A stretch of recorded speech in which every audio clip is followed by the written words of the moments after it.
Hello and welcome to a very special edition of the Lorefield Podcast. This is episode 11 and the final episode of season 1. I'm your co-host Mitch, along our wonderful co-host and god of post-production, Yzra. Hello. We're just a few days away from the Xbox Bethesda Games Showcase on June 12th, and it's all but confirmed that Starfield will be making an appearance in a big way. It's the Starfield Showcase we've been anticipating for years, so we thought we'd share our final predictions a little differently. To do that, we're joined by two wonderfully esteemed guests. Returning from episode 4, the fun, prolific fan that has led the charge during this long road of waiting for Starfield, the occasional leaker, the prophet of ladder, Odah, has joined us today. Welcome. Hey, what's up? It's good to have you back. Our second guest has been a reasoned voice in the BGS community through thick and thin, from mod showcases to news breakdowns to gameplay challenges. This special guest's plethora of BGS content and more has kept us informed and entertained for years, and I'm sure it will for years to come. We are pleased to be joined by Juicehead. Hi, thanks for having me. Thank you so much. It's good to have you. All right, so Juicehead, it's your first time on the show. Odah, Yes. You were here with us on episode 4. We'll start off by asking Juicehead your kind of Bethesda Game Studios origin story, what the first game you played was, how you got into it, and of course, eventually how you got into content creation. Odah, you answered this question when you were on, and I encourage people to go back and listen to that because you have a great story on how you went dumpster diving to play Skyrim early. That's a must listen to. So yeah, Juicehead, please tell us your story. So I think my first Bethesda game wasn't a Bethesda Game Studios game. I'm pretty sure it was I think it's called IHR Drag Racing or something. IHRA Drag Racing. Bethesda Softworks made this game in the early 2000s or something. And I remember I played it with my dad, which was just a random. I didn't know what Bethesda was then. But my first actual Bethesda Game Studios game was, I remember for probably Christmas or something, I got the lunchbox edition of Fallout 3. And I was definitely too young to be playing that at the time. But yeah, I think I still have that lunchbox somewhere. But I remember that being cool, and it came with a little bobblehead, which I don't know. I just played Fallout 3 regularly. I remember doing a ton of research when I was younger because I only had limited money when you're a kid. So trying to figure out which DLCs for Fallout 3 to buy. And I remember I was really caught between, I think it was Point Lookout and then Mothership Zeta. And I was going back and I ended up buying Mothership Zeta, and I didn't play Point Lookout till years and years later. But then, yeah, I don't know. I did that for a while, and then eventually started covering it, making videos on Bethesda games way later, which was basically just, I think it was the summer. I made a few videos before Fallout 4 came out, but the fall Fallout 4 was coming out. I was going to college, and I was making Minecraft videos then, so it was a pretty big transition for me. Personally, I wasn't even sure if I was going to keep doing YouTube at all because I'd already been doing it for a while. But now I was college, all right, got to do real stuff. But then after Fallout 4 came out, I was just playing it as a fan. I didn't really make many videos initially. But then once the mods started coming, at the time, it was really just MXR who made more sarcastic and kind of got into more of the sexual side of mods. And then it was Alchest. I never know how to say his name right, but he was covering mods too, and he did mostly almost funny and also sarcastic. And I just kind of wanted to watch videos on a mod of just objectively, not with a twist or something to make it silly or funny. So then I just more or less started making videos every day on Fallout 4 mods, and that kind of evolved into me doing it full time now. But yeah, it's the short version of the story. It's the coming out story awesome. from two. Yeah. That's interesting. You kind of the read I've always gotten is that you're kind of most well known for those mod showcases. Yeah, So, and especially back then, it was there was a point I remember because it was, I think, my second year at college when Skyrim Special Edition came out, and I was making one Fallout 4 mod video and one Skyrim mod video per day while full time in college. I don't know how I did that, but yeah, that was the bread and butter for a long time. That's insane. Yeah, I don't know how I did that. Oh, wow. That is awesome. Thank you so much for sharing it. Hmm. Before we get into the bread and butter of the show, there is one very unfortunate piece of news that it feels like it's been out for ages, but we haven't covered it yet because we're only a monthly show. So it's very unfortunate. Yzra, will you share the news? Starfield got delayed. I'm sorry, everyone. Rest in peace, 2022. Yep. But for Very real, like unfortunate. really, rest in peace. Like, what else is there to play until the end of the year? I was Yeah. kind of looking forward that like I'm studying right now. I'm still at college or whatever university, and my plan was to like finish school and then get a job in August and start playing Skyrim in November and be really excited for that. But unfortunately, plans changed, and yeah, that's what we have to deal with right now. And it's not such a hard pill to swallow, but it still is annoying a bit. But if they need the time, then we shouldn't complain. We definitely don't want another cyberpunk situation. Yeah. And what we've heard of, like from people like Jason Schreier, who have inside sources at BGS and Bethesda in general, they said that rumors were floating around, or gossip was floating around, that they were calling it internally the next cyberpunk, and Microsoft definitely doesn't want that, and BGS or Bethesda doesn't that either. So it's good that they decided to take this hard step, but it's the right step. Yeah.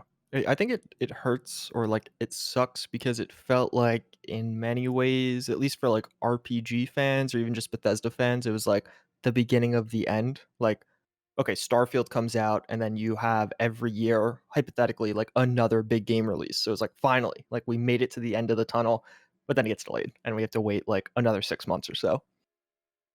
There are, of course, a couple positives to take away, like people who maybe can't afford an Xbox Series X will now have a bit more time to save for it. Yeah. Obviously, we'll be getting a better game. Like Odah said, we won't be getting a cyberpunk situation. Well, I shouldn't say we won't be getting a cyberpunk situation, but it's maybe a little less likely now. Um, Yeah. One of the things I noticed in kind of like the dialogue around the whole delay thing, it seemed like the people that predicted the delay were actually the people who don't follow Bethesda as closely. And the reason they said they expected the delay was because we hadn't seen gameplay yet. And then there were people like us who follow BGS closely who are like, well, of course we haven't seen gameplay. They never show gameplay this early. But we ended up being wrong. I don't know if anybody here feels that way, but I felt like it was a total like 180, like almost a broken clock situation where the people that don't follow Bethesda as closely were right for like Yeah. picking I out. don't think we're wrong or we were wrong. I think it's just like a coincidence. And obviously, someone who doesn't follow BGS closely, they're all gonna say that it's gonna be delayed because lately every game is getting delayed. And Yeah. it's pretty easy to guess that Starfield is gonna get delayed as well. And I think people are gonna be in a different mindset by next week. I think we're gonna see a lot of gameplay. Actually, it's not. I mean, I could always be wrong that we're only gonna get a gameplay trailer of like 2-3 minutes of gameplay at most. But I think they're actually gonna bombard us with a lot of material starting on Sunday and the coming days and weeks. Yeah. And it's just like you can show gameplay, but the whole game in general could be still unfinished or poorly optimized, or stuff that they might not show during the gameplay seconds that needs more optimizing, like maybe ship flight or something. So we do not know what they're gonna show, but I think they're gonna show us a lot. I think the plans in that regard didn't change at all. But we'll Yeah. see. In I think in a week we'll be much more wiser. Yeah, I think, like, to go off what you said with which is like an interesting observation. I didn't think about how the people that predicted the delay are like the people not following, but I think it's like just a case of they were right for the wrong reasons. Like, because I don't actually think if you laid it out, if Starfield wasn't delayed, I don't think anything would actually be different as far as the marketing right now. Like maybe we would have got like one more teaser video and that didn't happen, but otherwise I think it's one video difference and that's it. Very interesting. Well, either way, first half of 2023 we now get to look forward to. Yeah. Although it is interesting because I feel like ever since the delay, the amount of people that think it'll get delayed again is like very high. I really hope not. Yeah, I hope not. I think people are just so accustomed to getting delays for each and every Yeah. game. So people are just gonna expect like the first half. Okay, this is gonna be a November 2023 game, and it could be right. They could be also right, but we will find out, and hopefully we get a release date next week. So we'll see. Yeah. I like do not want to go into the rest of this year like completely blind. That'll really suck. I hope they give us like something. Indeed. Yeah, that's one of the things we'll discuss earlier, and I think Redfall could be playing a huge part in that. Yeah. Yeah, I think we'll see a lot of Redfall. Like maybe even they're gonna announce a beta or something since it's a multiplayer game. They're gonna probably announce a beta later this year where you can participate and play and whatever, test the game. So maybe I'm like I offbeat, but like, are people excited for Redfall?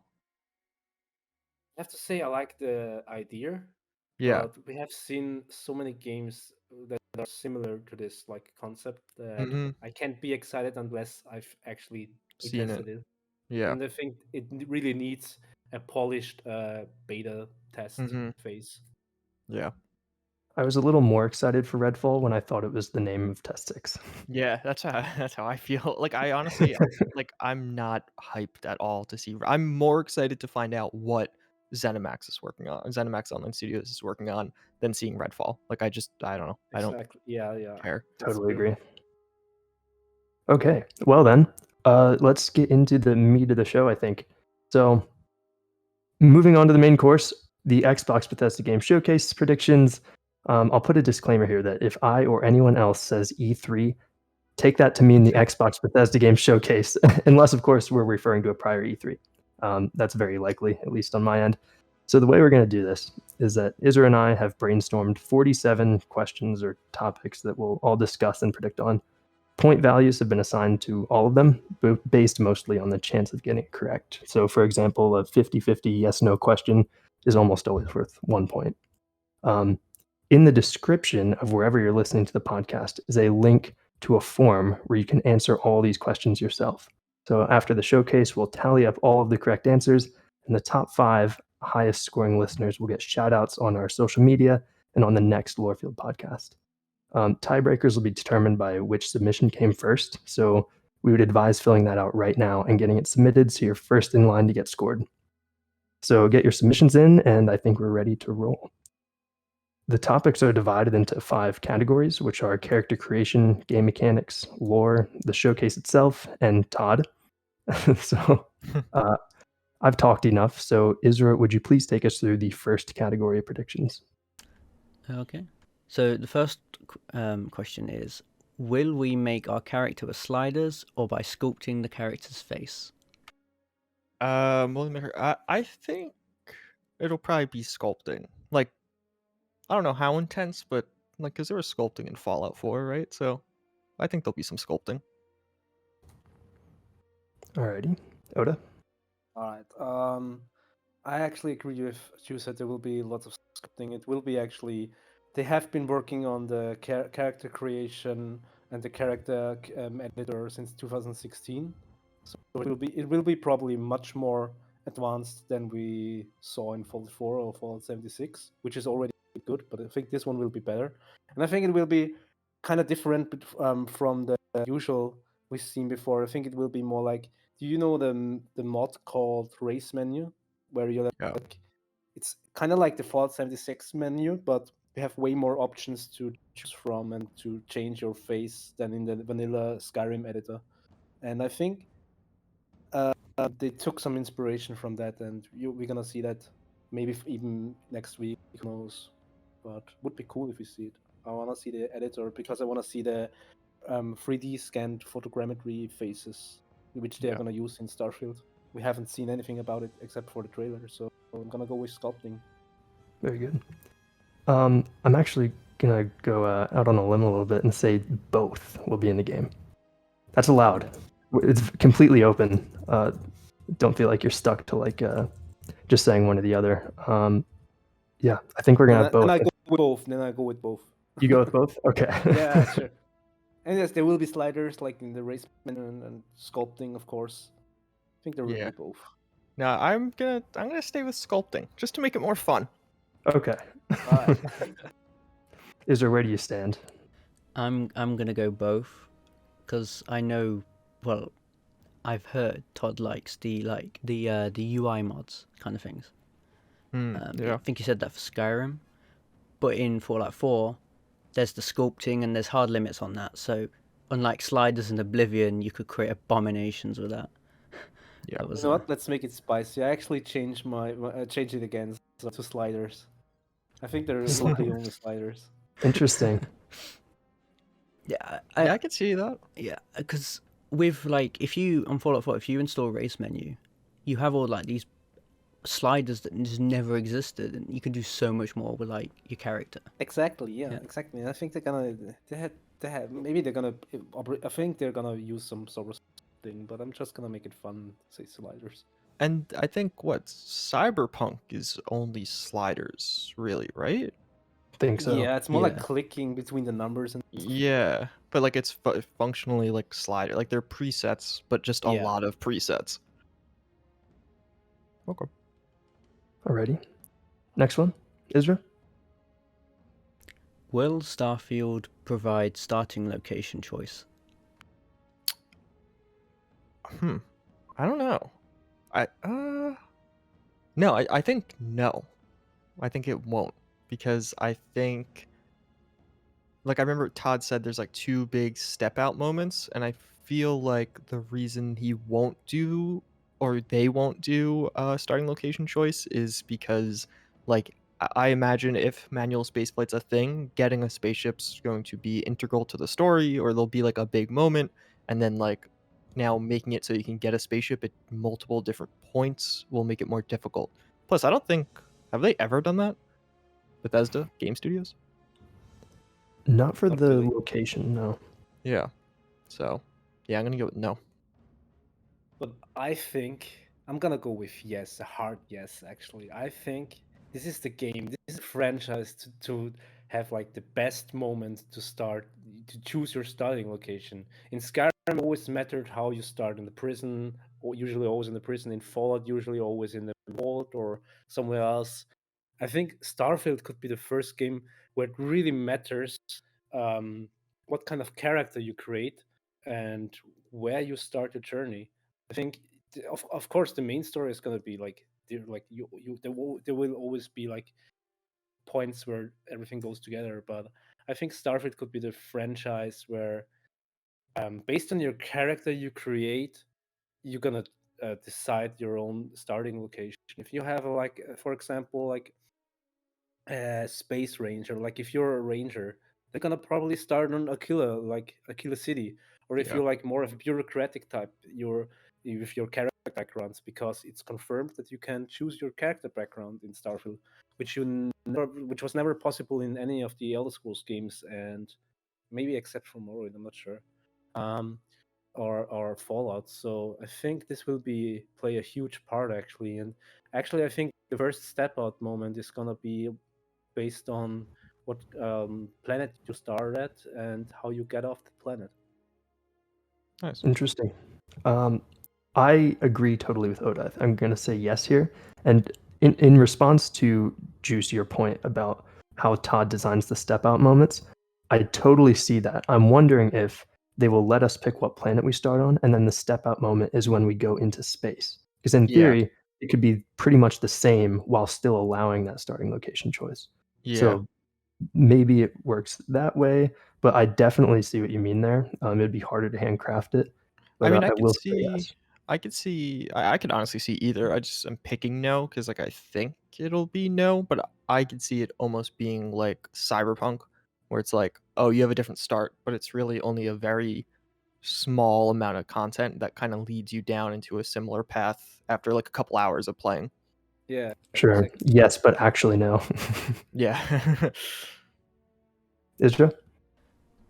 I think yes, but I'll explain, because it kind of ties into the step on moments. But yes, because I have a feeling the prologue's going to be the same either way. It's just doesn't matter where you start. You're going to end up joining Constellation, whatever. Yeah. I agree. Yeah. Speaking of the step out moments, next one. You can lead if you want.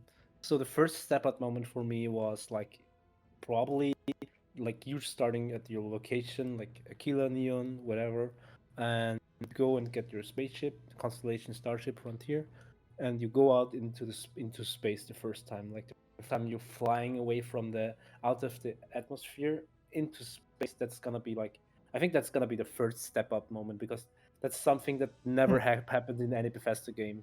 And I think the second step out moment, are we at the second already, or are we still at the first? We could probably just do both. I mean, they're gonna tie Yeah. in. Yeah.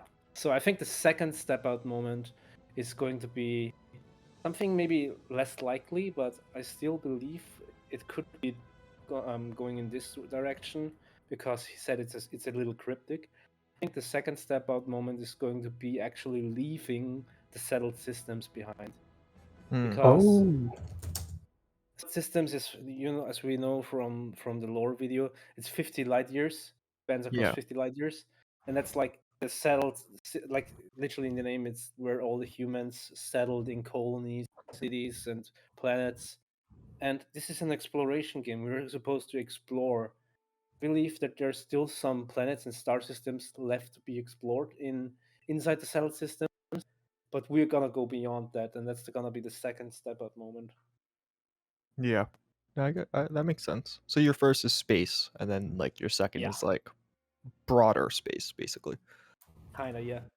Yeah, I think I'm completely different. I think the first one's gonna be like, to put it simply, I would do my first step out moment is like a city, like you're gonna be able to walk into a city, and then my second one will be space, like when you finally get a spaceship and like it kind of opens up and you could do more or less whatever you could control the spaceship and just fly around. But yeah, I think I don't know. I don't know if it'll necessarily be like a city, but it'll kind of be a town, city, like whatever the starting area is, or where you're introduced to Constellation and probably the major factions in that first part. And like, I don't know, because if you think about it, Bethesda hasn't really ever done like a cyberpunk tier city. Really, no one has done like a night city level. And if they do something like that, that's actually super dense, that could be a pretty crazy moment. But who knows? Probably gonna be something that we all didn't expect and thought is gonna play us again. Yep, probably. Yeah. Biggest, most epic thing you can possibly imagine. That's up there. Mm-hmm. For the first one, I think it's going to be the space station from the 2018 teaser. Okay, yeah. That actually would make a lot of sense. On like the backdrop of space or something like that. And then the second one, I think I'm going to switch it up from you a little bit, Juice, and say the second one is a city. Okay, yeah. Maybe when you land or something in the prologue. Yeah, that could be interesting.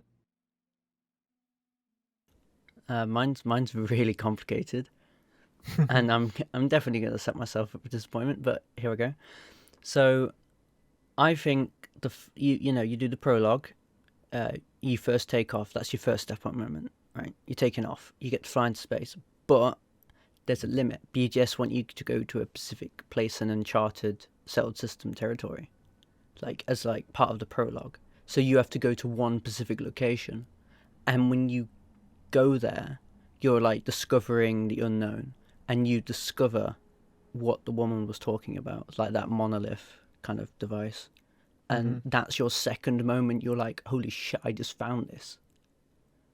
To put it I like simple. the idea. Yeah. And like whatever that big question is, like that could be the second one, or like tied into the second one.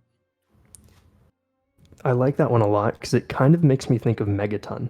It feels like they kind of did that with Fallout 3. Yeah. Yeah, no, I can see that. Will Starfield have us pick a class? Sorry, did you have another I was thought? going to answer it, but Oh, okay. I think yes. I think it'll have like a rough class system. But yeah, I think it'll have something around that where you could like, I don't know, I guess it could be like a trait, but I think roughly you'll have some kind of choice or decision that will affect your character overall, and it'll affect your stats in some way. I Odah? think traits are already confirmed for Starfield.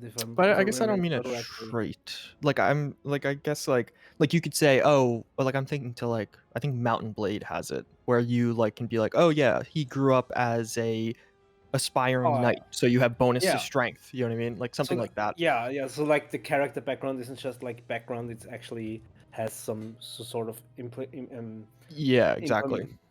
Yeah, I think that's the way they're gonna do it as well. Yeah, so I say yes.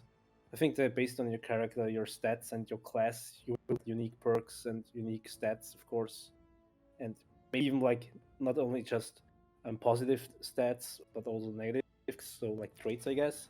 So I think it's gonna be like class system. At least that's what I believe the character background system is going to be, and which will further tie into my theory that we're gonna start with different location. Yeah. I'm going to say yes as well. I can't wait to play as an engineer. Space engineer. I guess that's Pretty Vasco's boring. job. I'm gonna say yes, and I say yes because I really want to abuse the charisma. Well, I don't know if it's going to be a skill, but like your speech, that's so easily broken in Bethesda games. Like in Fallout 4, just wear charisma items, and you will not fail any speech check if you get it higher than 20. It's amazing when you break down the speech. So I'm hoping so I can just spec out in speech. Cool. Our second category, moving on from the prologue and character creation stuff, we're now going to talk about Starfield game mechanics. Kind of a subtle difference, but difference nonetheless. First off, big meme, does Starfield have manual flight? I think yeah, it does. I didn't think it had it, and then I think it was literally just heavy 008, aka the reset error leaker, convinced me it Oh does. Lord, praise him. Yep. But yeah, I think it will. I think there's like enough teasers. Like before, I thought a lot of the entire teaser trailer is fundamentally a ship taking off, and I thought before it like it could just be interpreted as like launching into like an expedition or signifying like you're beginning a journey, not actually signifying that you will be controlling the ship. But between the leaks and even the delay in a way makes me feel like it seems more likely like that's what they're trying to figure out. So yeah, I think it'll be manual spaceflight.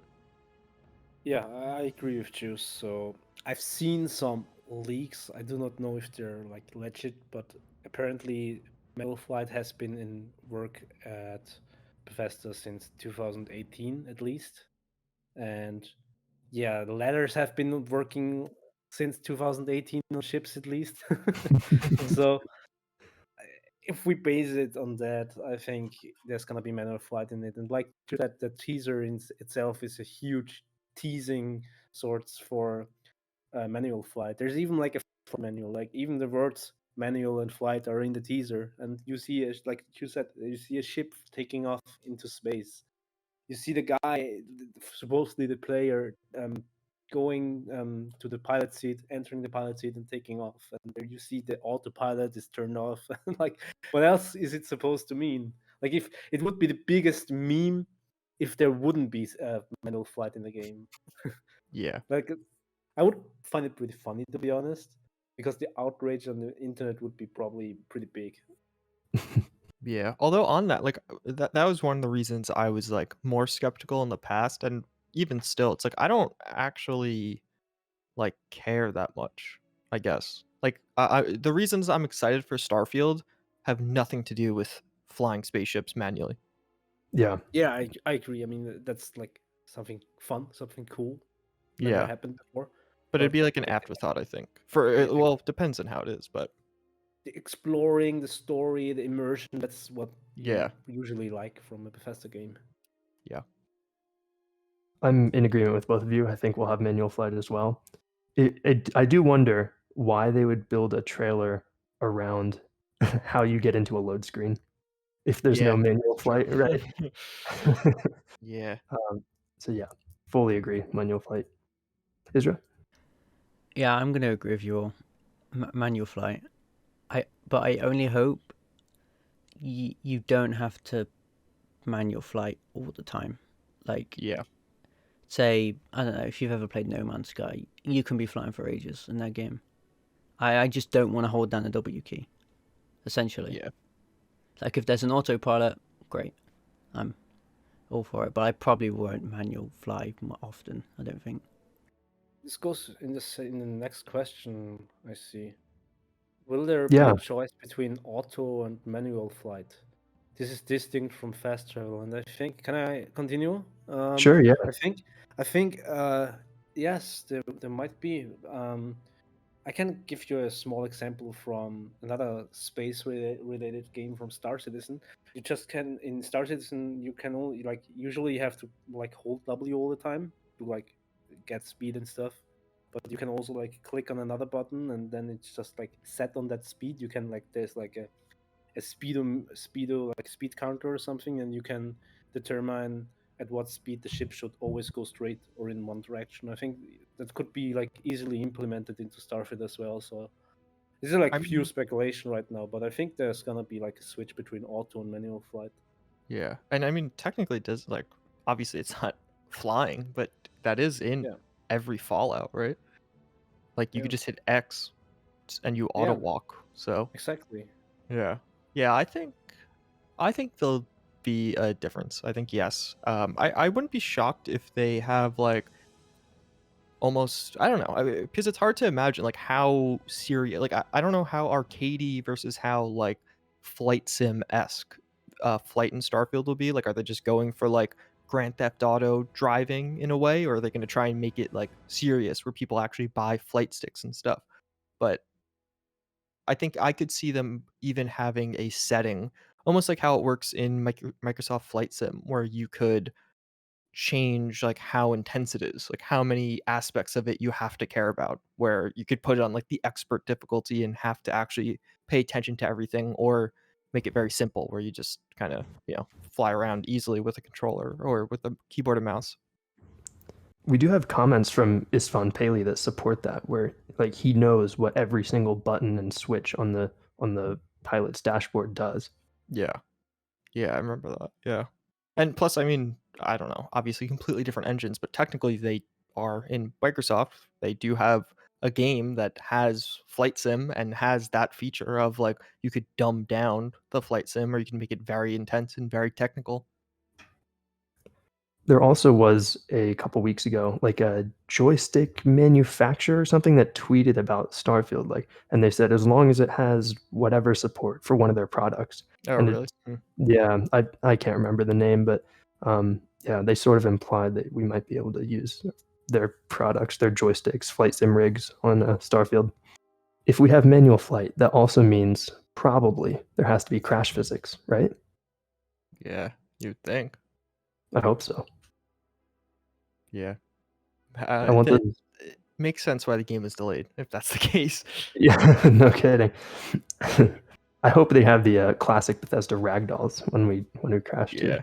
Yeah, that'd be perfect. Will Starfield have planet-sized planets? We're invoking our inner Sean Murray for this one. No, I think there'll be like a couple of big planets, and then I think it'll be the outer worlds, more or less, where you go to sections of planets. Or maybe it's like technically the whole planet, but it's not actually like giant. Yeah. I think, yeah, it sounds reasonable. It's to me, this is one of the biggest questions right now because I've heard so many different conflicting stories, and all of them could be true. The only thing that I don't think is true is that it's gonna be actual planet scale, like an actual planet size and one-to-one scale, because not even games like Star Citizen do that. And for a game that like Bethesda Game Studios does, it wouldn't make sense. I think we're gonna see big spaces, like big maps, but and lots of empty space, or also called negative space. And this is gonna be quite different from the usual Bethesda Game Studios maps. and worlds, but I think it's still gonna be handcrafted and like procedurally generated first, and then handcrafted locations in between. It's gonna be big sized, but not planet sized.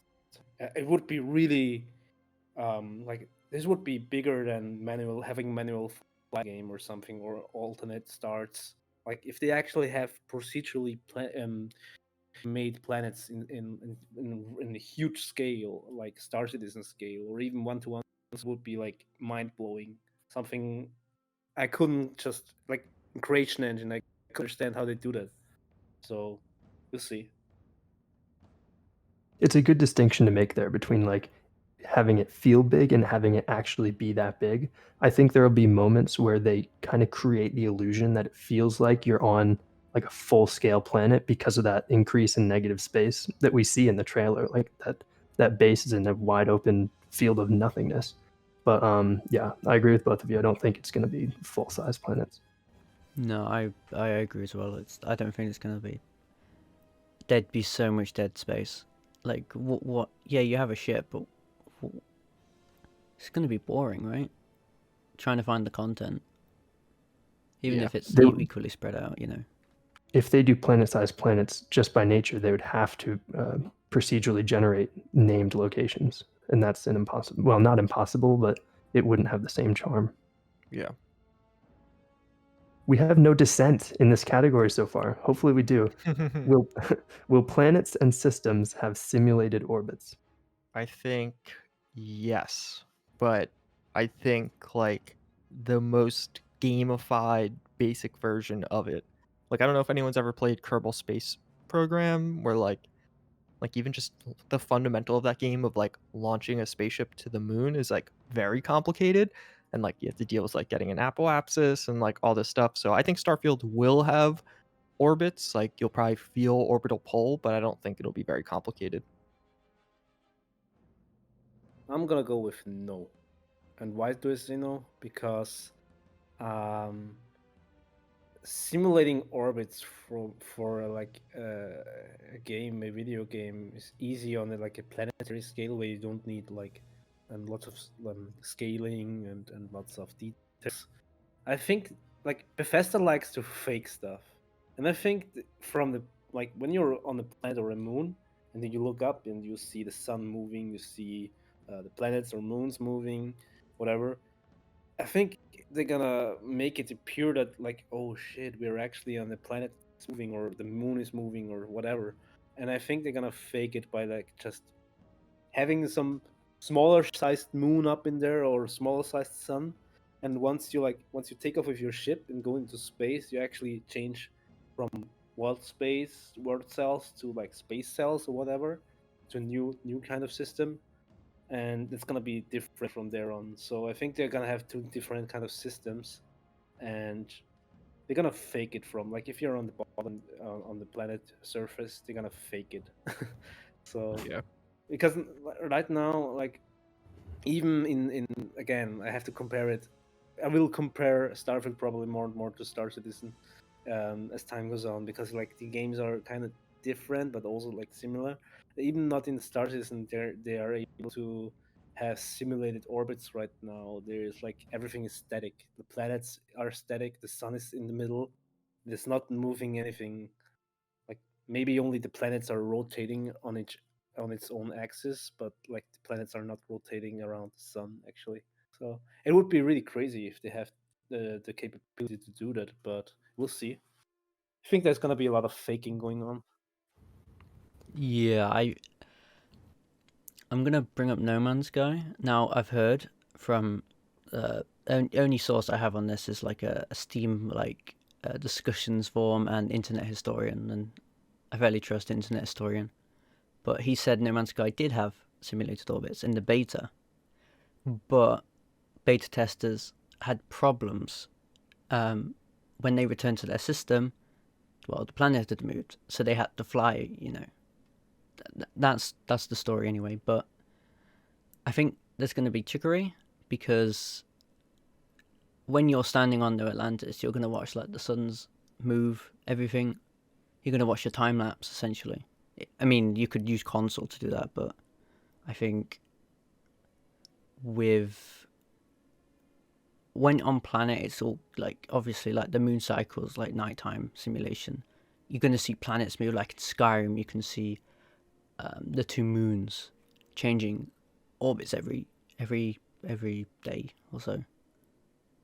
And I think, I mean, if they can find a way so it's not disorienting when you return to systems, like you can get around the system fairly quickly. So, say you're using the graviton loop array, that's their explanation for why you're moving so fast. You could easily get to the other side of the system, I think. So if you want to go into Atlantis and the planet's moved, but otherwise, if it's too disorienting, like No Man's Sky, I don't think they're going to do it. I want to say yes so badly, and I think I will actually. The only holdup I have is the challenges that would come with lighting, because the source of the light is going to be the sun, and the freaking every time it's nighttime on the planet you're on, you're going to be in a shadow, and that, as far as I understand, that's kind of resource intensive, as opposed to just like, I don't know. I'm not hugely knowledgeable on like development and the back end of that sort of thing, but I think that's how it works. If you're like, it would have to compute the lighting a bit differently than it normally does in a game, and I worry how even the best PCs and consoles we have today would handle that. But I'll say yes.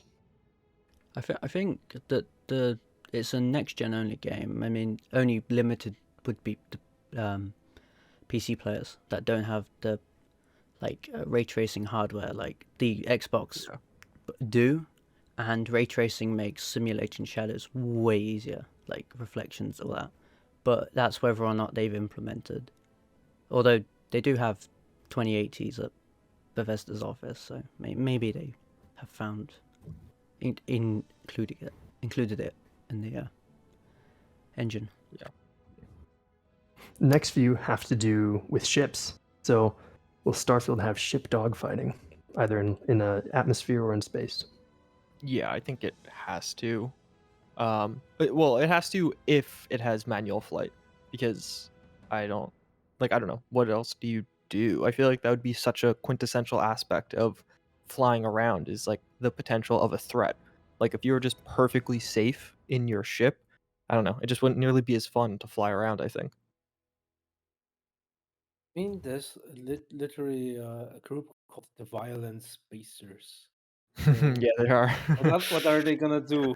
Float around in their suits in space and wait until you like fly next to them and then they board you? No, there's gonna be ship dogfighting and possibly even boarding, but I wouldn't go as that far. So I'll say dogfighting is definitely a must in the game. And we already know from the trailer that the ship indeed has weapons, like missiles and possibly some laser guns or something, like Gatling guns or anything similar. So, yeah, I think ship dog fighting is like almost confirmed, I guess. Sure. I'll say, okay, I was actually going to say no, because I didn't realize we had seen ships with weapons mounted. On the concept art as well, yeah, that's true. Okay. I can't recall. I probably missed it. I'll take your word for that, and I'm going to switch to yes then, because I think that's a good indicator. There's also the weapons armed thing in the trailer. Yeah, I think yes, but dogfighting can get really complicated. Like, I mean, well, in No Man's Sky, I mean, that's pretty much as arcadey as a space game gets. But even that, it's kind of like it's tricky to line up. Like, it ties back into the manual flight. It could be cool, but it could be clunky. Actually, you're not so wrong after all with that, maybe, because if they really go for realism, dogfighting in space is absolutely laughable. In reality, no one would ever dogfight in space. Like, have you guys ever seen The Expanse? They're actually doing space fight, ship to ship combat really realistic, and it's like lots of like missiles flying around, and the target's computers are shooting those missiles from thousands of kilometers from each other. So there's actually the ships see each other even usually, and they fire their rockets and missiles at each other, and they have lots of defense systems that like Gatling guns destroy incoming missiles. So in reality, dogfighting wouldn't make any sense at all. Like all the dogfighting stuff you see in games and Star Wars and stuff like that. If you really go for like 100% realism, that wouldn't be a thing in Starfield. But I think, like Todd said in 2019 in this interview with Elon Musk, you have to gamify some stuff, and I think this is one of the aspects where I think they're gonna gamify and make dogfighting actually a thing, because it would be pretty boring if you just sit there and play. How's the thing called with the ships, like where you have to it would be pretty boring if you just click on basically like auto lock and fire missiles, fire and forget, and then you just watch in the distance how the ship gets blown up. I think we can group the next two together. I think We'll I was gonna say I think you'd even almost do the 3 because I feel like Yeah, probably, actually. So, will Starfield have modular ship customization? Will that ship customization affect ship stats, or will it be aesthetic only? And then, will we be able to purchase an entirely new ship that is not the Frontier, or will we be just using and modifying the Frontier throughout the whole game? I think you will only have the Frontier just because I think.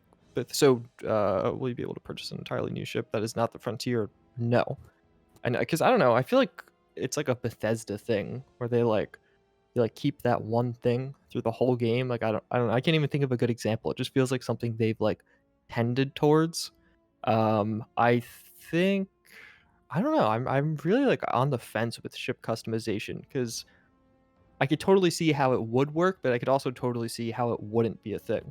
But I feel like it would be if they like devoted all this time into actually adding manual spaceflight, then they probably spent some time on giving you the ability to customize your spaceship. So I think yes. And will it be aesthetic only? No, I think no, it'll affect ship stats. Yeah. Oh, you mean so it's no. So it will affect ship stats. It won't be aesthetic only. It will affect ship stats. So you should change it to a yes, I think. No, I think it's a no. Is it no? I'm Will it be confused. aesthetic only? No. Oh, it will be. Oh yeah, sorry. It's late for me. It's already like 10 p.m. here in Austria. So we'll have module. Let's start with the third question. Will we be able to purchase and own an entirely new ship? I think yes. I think the Frontier is gonna be like your starting horse, like the horse that has all the good stats, and you can upgrade it, and you can change some aspects of the ship. I think there's gonna be an entirely new aspect for ships. Like you can purchase a new base model, and you can. This is gonna be like your flying base or your flying settlement, sort of to speak. Like I think they're gonna use the actual settlement mechanics, and for that second ship, where you can completely change the look and design of the ship, like modular based ship design, you can completely make an asymmetric looking ship. You can make it look similar to those ships in the concept art, but you can make it look completely different. Like it's gonna be based on the settlement mechanics, building mechanics. Like you can snap certain stuff, certain parts together. Maybe you can even find exploring. You can find some new parts for your ship. Like, oh, now I have the blueprint. Now I can build this. Nice, cool. Now I found a new engine. Ooh, that's cool. I'm gonna use it for my ship. And yes, I think also the ship stats will be affected by it, and it's not just gonna be aesthetics only.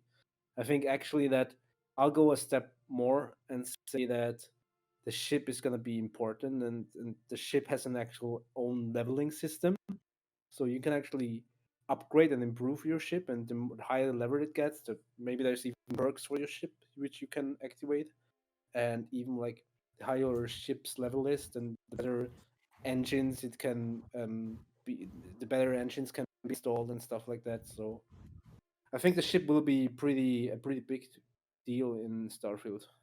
Or I'll give you a bonus point, Odah, if we can level up our ship, because I've not heard that one before. We'll see. I also believe that we'll be able to purchase and own an entirely new ship that is not the Frontier. When thinking about this one, my mind goes to like the vault suit in Fallout games, where it's paired with the protagonist. That's kind of their thing. But then when you get in the game, you can switch it out and that sort of thing. I know it's different because a ship is not a piece of clothing, but I'm trying to apply the same principle there. The ship is your friend. It is, yeah. As far as modular ship customization goes, I would say that's almost confirmed from concept art. We've seen like the same ship with a couple different modules, you could say, swapped out. And then I'll say it affects ship stats as well. But I'm a little more uncertain there. I think yes, like customization, because what video did it drop in the hangar, which like a Frontier in the hangar? I think it was the first log. The concept art. Like since then, I've been convinced that's where you go to customize. There's like a bulk of hangars because it's like got a H3, and you can go there, and your other ships can be stored in that hangar. So it's like faction homes in Fallout 4, for example, or in Skyrim. You get to own all these different houses, and basically that's what the game will treat these ships as.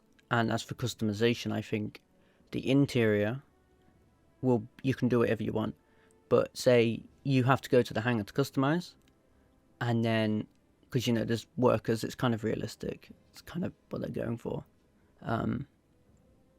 And say if you built something in a section that's getting removed and replaced. Say if I want to add I don't know, hypothetically, I want to add a new room that's like, I don't know, cryo storage or something. I want to like store food and get bonuses like you can by icing Nuka-Cola in Fallout 4.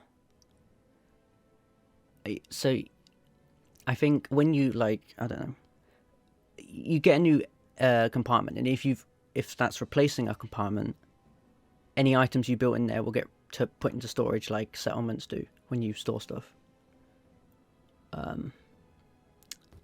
And I think the modular thing is gonna look something like the automatron workshop for robots, kinda. Like you have a panel and that's where you do it. Yeah, it's exactly how I envisioned it. It's on my list to play this summer, and I can't wait. The Automatron DLC? Yeah, You never never played it. that? Really? Yeah, I didn't get the season pass when it was $30, and then I think the price went up, and I was like, well, guess I'm waiting. Yeah. Yeah, I think it's probably the second best DLC after Far Really? Harbor, obviously. Yeah. Like I had more fun messing around with the robots than Nuka World. I like Nuka World, but I really like the robot DLC. I'm looking forward to trying it out. Speaking of robots, will Vasco be customizable? Yeah, because the Automatron DLC was such a hit. That's literally my only reasoning. But I just think people loved that DLC and Bethesda noticed, and yeah, for that reason, Vasco will be a customizable robot. Yeah, I think that's a hard DLC as well. So they actually showed us a whole video on Vasco and how there's like different types of attachments you can put on him, and this is I like forgot about that actually. already. Yeah, they had a video like where he had like a rocket launcher on his back and like guns coming out of his arms. So yeah, I think he's gonna be quite customizable. Maybe even probably his voice or something. I don't know. We'll see. I'm with you there. Yeah, I think the Vasco video all but confirmed it. It was hard to tell if it was like some like early computer rendering of Vasco or if it was like just the bare bones Vasco before you add your own attachments. But either way, I think that kind of maybe proved that Vasco will be customizable. Yeah, I mean, I just want to throw two 50 cal turrets onto Vasco's shoulders. That's all I want to do. And someone in the community's given Vasco Assaultron legs. If I could do that, that would be great, Bethesda. I love shit posting. Moving on to settlement building. We're taking it as a given that settlement building is in the game. Is anybody opposed to the idea that settlement building is in the game? No. Okay, I didn't think so.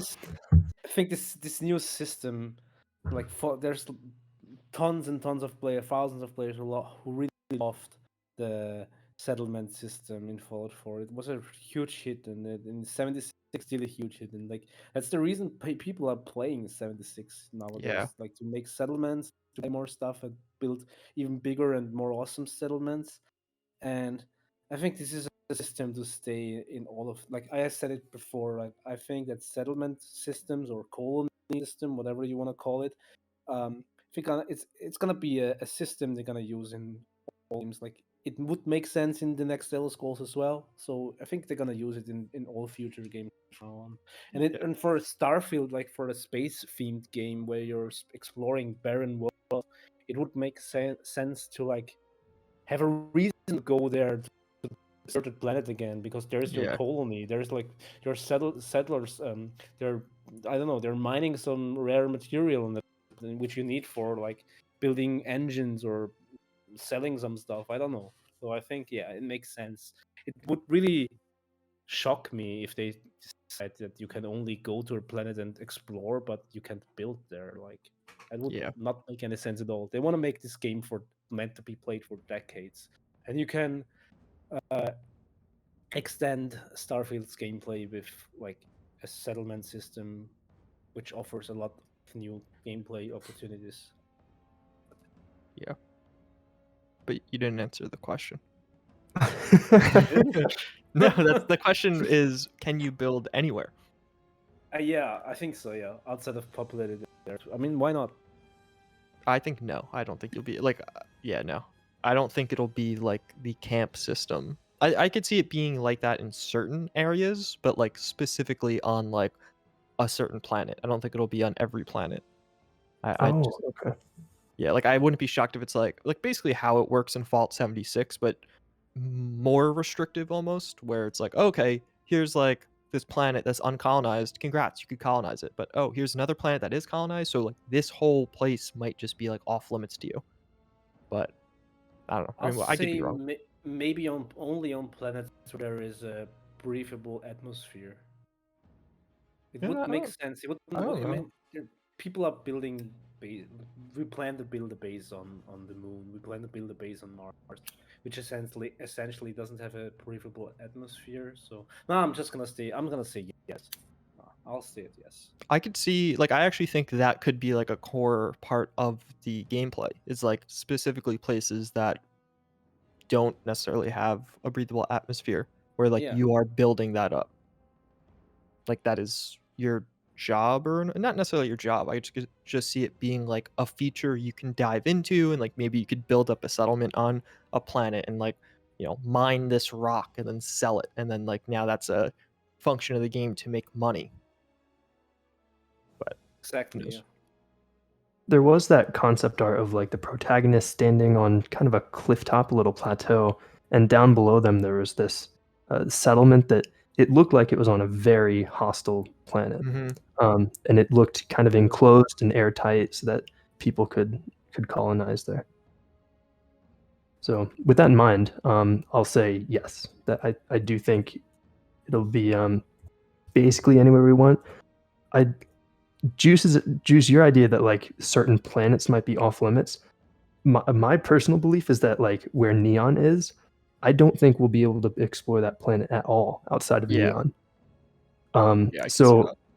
I mean, obviously that means you can't really build a settlement there unless maybe you buy a house in Neon or whatever. But I don't know. I don't if know you if can build an underwater settlement.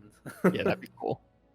that would be very cool. Technically, But I could totally see like I don't know. It's like Singapore, the planet, like Singapore, the country is basically just the city of Singapore.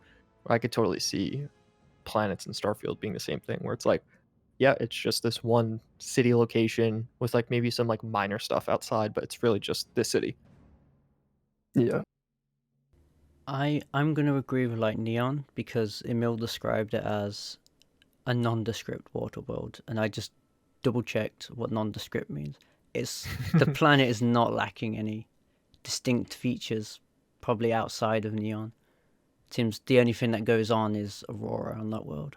But I think certain worlds will have what I want to call wilderness areas where it's a bit more open, and then you might have traditional settlements as well, but like you could do the whole 76 thing. But this time, because it's not online, you could, I don't know, you get a larger area and more build limit.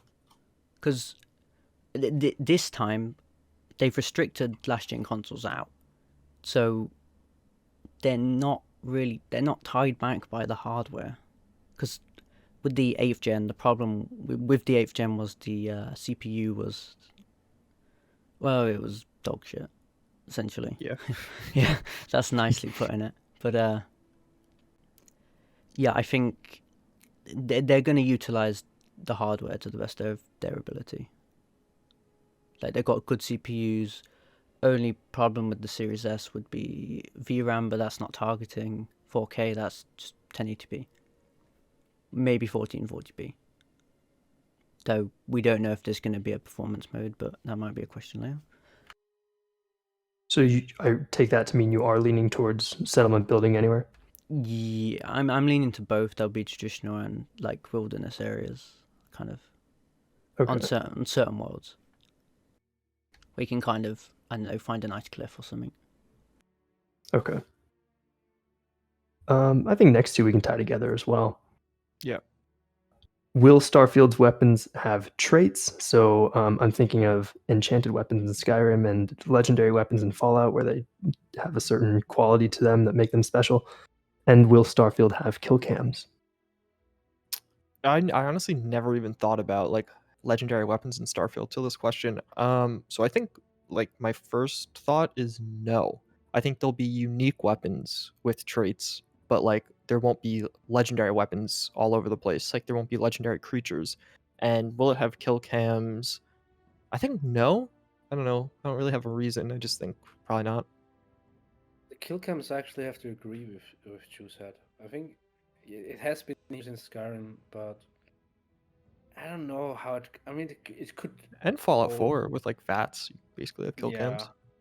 They could have kill cams, but I actually like.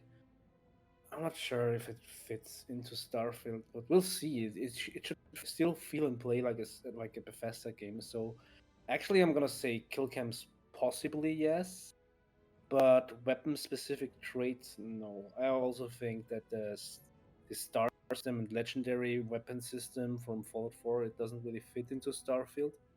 I think there will be character specific traits like, or actually, I think there's gonna be like a system that uses like the how's it called the implants from Cyberpunk that you can have specific implants which will help you aiming or slow time or Yeah, something like the like that. cybernetics you have. Cybernetics, yeah. Yeah. I think it's gonna probably not cybernetic, more biomedical stuff, but I think they're gonna use that instead of like specific traits, except like you said, except for like unique weapons maybe, but that's it. I'm gonna say yes on the traits question. One of the things I look at is Borderlands, where you have the different manufacturers of guns, and that's how they justify these like certain properties that the weapons have. Obviously, with Starfield being hard sci-fi, there's gonna have to be some grounded explanation for why weapons will behave a certain way, at least in my opinion. And I think that's maybe one way they could do that. We already know one of the gun manufacturers. So I'll say yes on both counts. I also think there'll be kill cams, It just kind of seems like a BGS fixture. I can't remember if 76 has them. I don't think so. No, because it's real-time VATS. So yeah, no. Right. Okay. But I mean, for that reason, because it was multiplayer and had to be real time, Yeah. I think it could be an exception there. So I do think kill cams will be making a return. Okay. I think, yeah, because it's all based on the VAT system. They're going to keep that, right? They're going to try and improve. Well, not to say that VAT's going to be in it, but like in Skyrim, they base the kill cams off VATs, but I don't think everything will have a kill cam. So I think maybe a specific, maybe a rifle when you do long shots, that can look kind of cool. But generally, I don't know. In space, if that gravity meter is an actual factor, I don't know if that's gonna affect a bullet, so to say, unless there's laser weapons, which again there could, well, not again. Yeah, there might not be, but the laser weapons exist. They're just huge right now. Yeah, and for traits, I think they're gonna go back to just unique weapons kind of thing. Yeah, and actually to even extend off the kill cam thing, in my head, for Starfield, it is like Cyberpunk, where it is just there's no cutscenes. It's not a question, but I envision it basically just being from your perspective the whole time. Yeah, makes sense. That does kind of go in line with the old school RPG sort of thing, where they didn't have anything like that. So yeah, I could see that. Hey, I'm doing good with the segues today. Speaking of old school RPG things, how do you think the persuasion minigame will work? This one is completely open-ended. It'll be worth 3 points if you get it right. Yeah, this is hard. I think in my head, I think it could be cool if it was almost like if you guys remember that game LA Noire. I don't think they're gonna. The same. Oh, really? Yeah. Yeah. I could see it being you're just talking to someone, or that's the intent, and you have to pick up on I don't think it's gonna have the crazy they had Rockstar develop a special face technology or something, I think, for LA Noire, but I think it'll just you're gonna be talking to someone, and in the process of the conversation, you're supposed to pick up on a clue oh, okay, this guy maybe can be convinced via this, and then you'll have to use that later on. There'll be a moment where you'll have a few options on how to try and persuade someone, and based off the contextual clues, you have to figure out what the one is. Inevitably, there'll be some note, or you could read his terminal and find the right answer that way. That's really, really good. I wanted to say something similar, but I don't want to say exactly similar, so I have to make it a bit different now.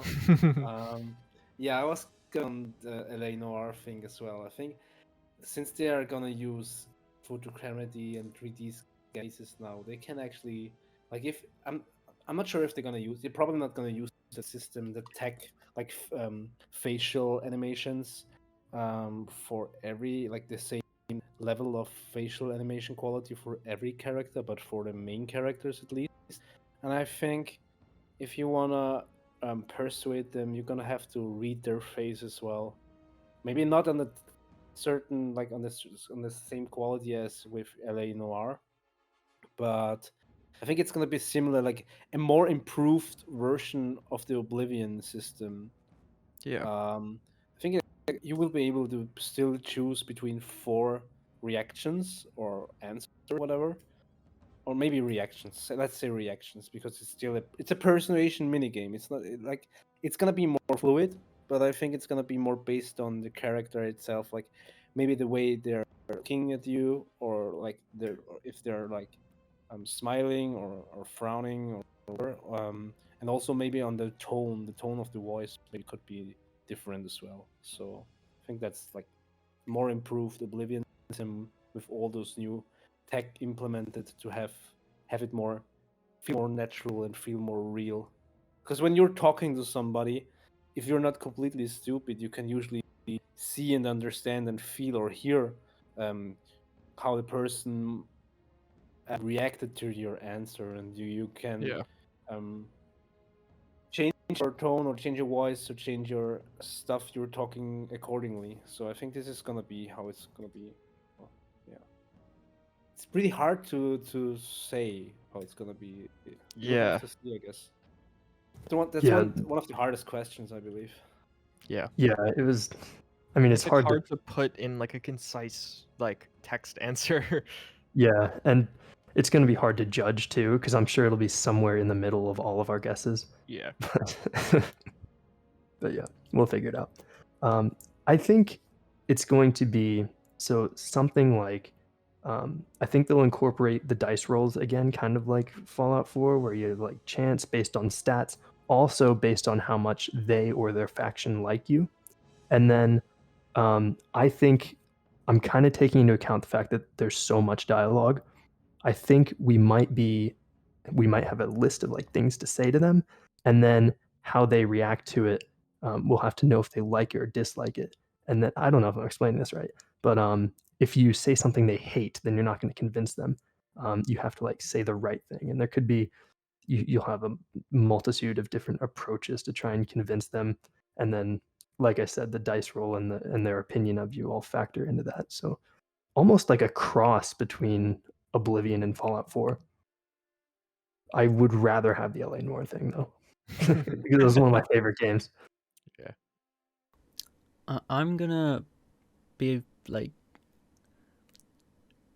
I don't know, like in my mind, I think if there's, I mean, anything's better than the Oblivion cheese wheel, but I think there's gonna be like, if they go back to the like the old like no voice protagonist, you know, the old menu, like in 76, the dialogue tree, like it's like old school. I think there might be a sidebar, and you can choose how you say something, and it could be to do with that, and that might tie into your speech skill potentially. So that's Like just my theory. You're thinking like you can almost like choose your tone of voice. Yeah. Okay. So you can kind That's of interesting. like choose how you answer that, because I always find it's not what you say to someone, it's how you say it. Yeah. That's what's important. Yeah, that'd be interesting. I think the only thing I feel confident on with the persuasion minigame is like I think you'll be able to cheat. Like you could either if you talk to someone else or if you like go to a terminal, like I think you'll be able to find the right answer for many of the mini games. Could be true. Will there be underwater gameplay at the showcase? Is there like a reason for this question? Not really. No, I was gonna say well, I didn't know if I actually, missed something or there kind of is. Just like the fact that half of Fallout 4's map was water, and they wanted to do it, I think, pretty clearly. Yeah, like the 20 Leagues Under the Sea stuff. Yeah. No, I don't think there'll be underwater gameplay. I think space is enough. Does it count as like a part of a snippet for a trailer, like a montage, like the Skyrim gameplay trailer? Oh yeah, that's something that's worth saying. This is all Then- what we'll see at the showcase. Yeah. Then I'll go with a risky one and say yes. If they give us a gameplay, they probably give us a gameplay trailer as well, showing us all sorts of different locations, maybe even some we recognize from the concept art. And I believe there was one of those in those concept arts. It looked like there were corals or something like growing all over, and it looked like the player was underwater. Could be that it wasn't, but if it was, it would be really cool that there is actually underwater exploration. So I'm not gonna say yes. If there's like a montage where we see a Kill City, Neon, all different kind of planets, they might even use underwater structures or something like that. That would be really cool. Yeah. That could make sense because like they could just design the game where everything is like the same underwater. Like your spacesuit Yeah. works underwater, your ship could hypothetically just be a submarine, you know what I mean? Like I feel like some movies do that, so I could totally see that. If the suit is made for space, why shouldn't it work for Like the suit is not just made for space, probably. Yeah. It's made for all sorts of environments, and why And like they wouldn't could it work even underwater? make your jetpack work underwater just so it's not just swimming. You could actually move around faster. Yeah. I'm going to say no, and the reason seems completely counterintuitive.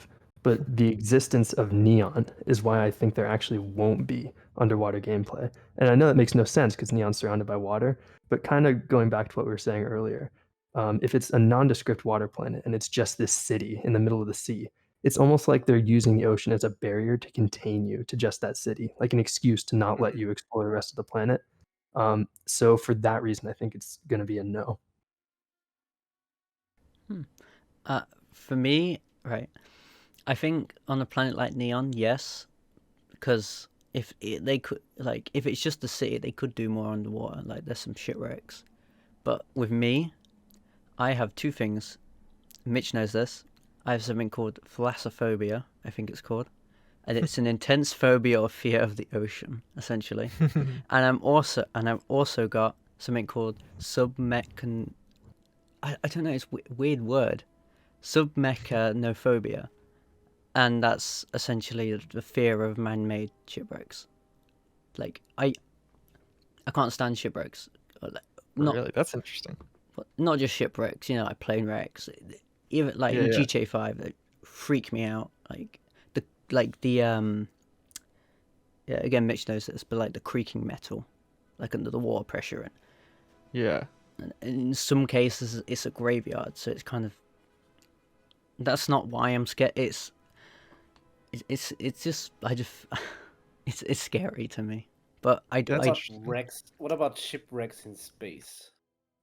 like you can't hear in space, so I think I might be okay unless like they simulate the creaking. Oh, Yeah, I think they do simulate sound because Todd was kind of hiding at it that they're gonna use some sort of indoor explanation for being able to hear sound and lasers in space.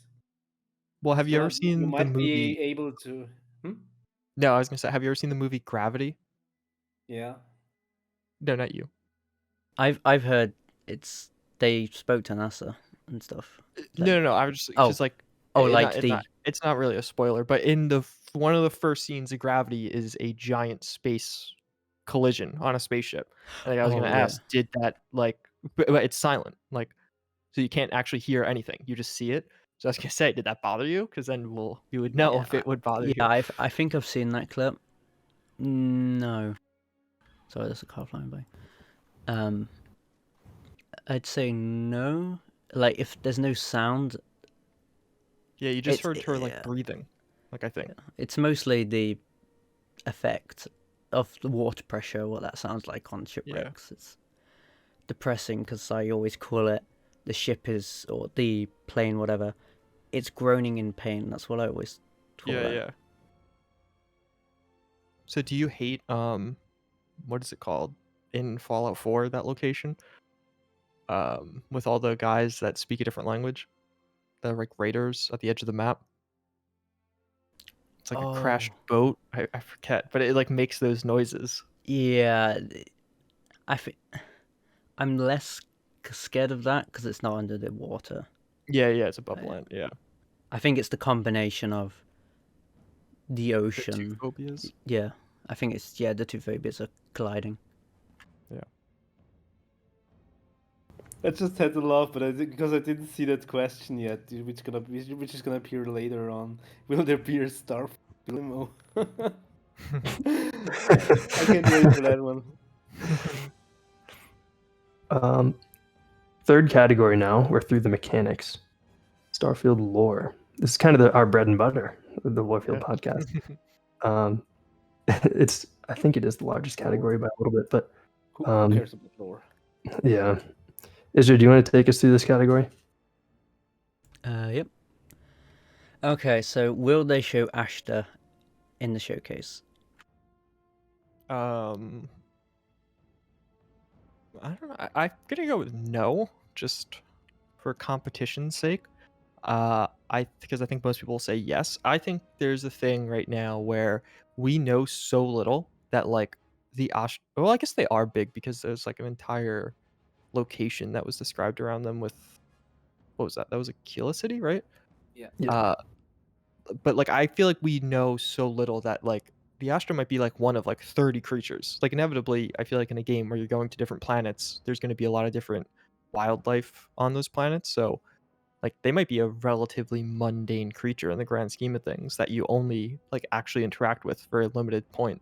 So I'm gonna say no, but I could be wrong. They could be like the Deathclaw of Starfield. Yes, because we have seen, like, before we heard anything about Starfield's locations and everything, like, the first thing that we hear about Killer City, and this is, like, so far the only 3 main locations we know of, and which should be probably quite important in the game. And I think if we see gameplay or a gameplay trailer montage, we're gonna see those 3 locations as well. And it has to be absolutely incredible for this to show Ashtar. Like, what the hell is an Ashtar? Yeah, it's true. We were discussing Ashtars and making fun of them and memes about them for like pretty much 2 years already. Yeah. For almost 2 years. Let's say 1.5. But they know what's going on, and I think they have to show us some Ashtar lore gameplay. And I think isn't even Aquila City the capital of the Freestyle Collective, if I'm not mistaken? It is. It is, And yeah. there's concept art. We can see Ashtar Yeah. drawings. So on they're the definitely going walls. to be there, but I'm going to keep my no for competition's sake. But I'm definitely wrong. I think you can be right. It depends on what they show in the end of Yeah. the day. So It is a walled city, so if we see gameplay from inside the city, chances are we wouldn't see Ashta. We'd have to see Yeah. gameplay outside. if the So, Ashtar yeah. aren't ready yet, the animations for Ashtar, then we might not. True. That being said, though, I will say yes as well. Yeah, even if it's just like in like a combat montage, I think we'll see him. That's how I think we would see them. I think it'd be like a quick cut to some scary, spooky creature we're fighting. Atom bomb baby again. Yeah. And at the end of Starfield, we're gonna launch the nukes on every planet. Yeah. I think they will, and like a montage, but we've seen the Aquila Wars now. Those wars are huge, and I think people aren't thinking about how big the Ashtar are. I think they're going to be huge. Like I the can see size of those walls, and they're reinforced. They have turrets. I don't think the Ashtars are going to be like the size of a wolf. I think Yeah. they're going to be like maybe 20 feet, maybe. Yeah, like what was it called? Fog crawler type Yeah. enemy. I think they're going to look different to how we're expecting, because right Yeah. now we have like fan art and the shitpost ones. Yeah. Though I think there's more chance we see the mud crab looking things more. I don't know, they could just call them mud crabs, right? People know what I a think mud those crab are is. the Ashta. You think? I'm in Ooh. that camp. People have been speculating about it, but that's not true. Like, emails said that they are a Yeah. mix between a wolf and a velociraptor, and this doesn't sound like a crab at all. And it doesn't look anything like either of those things, but I think that's I think those are the Ashta. I think maybe he meant in behavior and it was just like a weird description, but yeah, I totally think those are the Ashta. I don't I know think if a the wolf concept and a art was looked from a whole different planet, so I don't Oh, know. really? You think where the guy's like kneeling with the gun is a different like that's not Aquila City? No, the one with the crabs, with the crab. Oh, animations. Yeah. I don't know. I still think it's them. Could just be a different planet with the same creature. That would be very interesting if there's gonna be the same type species on a whole different planet.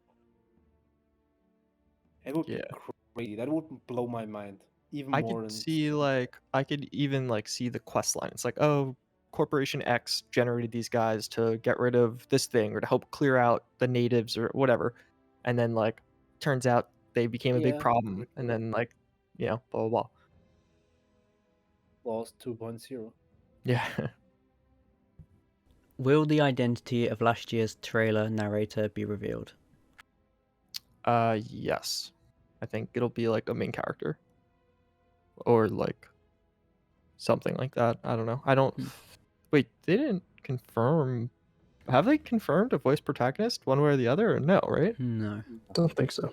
No. I mean, I feel like there won't be a voice protagonist, so I don't know who they would be. But well, wait, is this at like E3, not E3?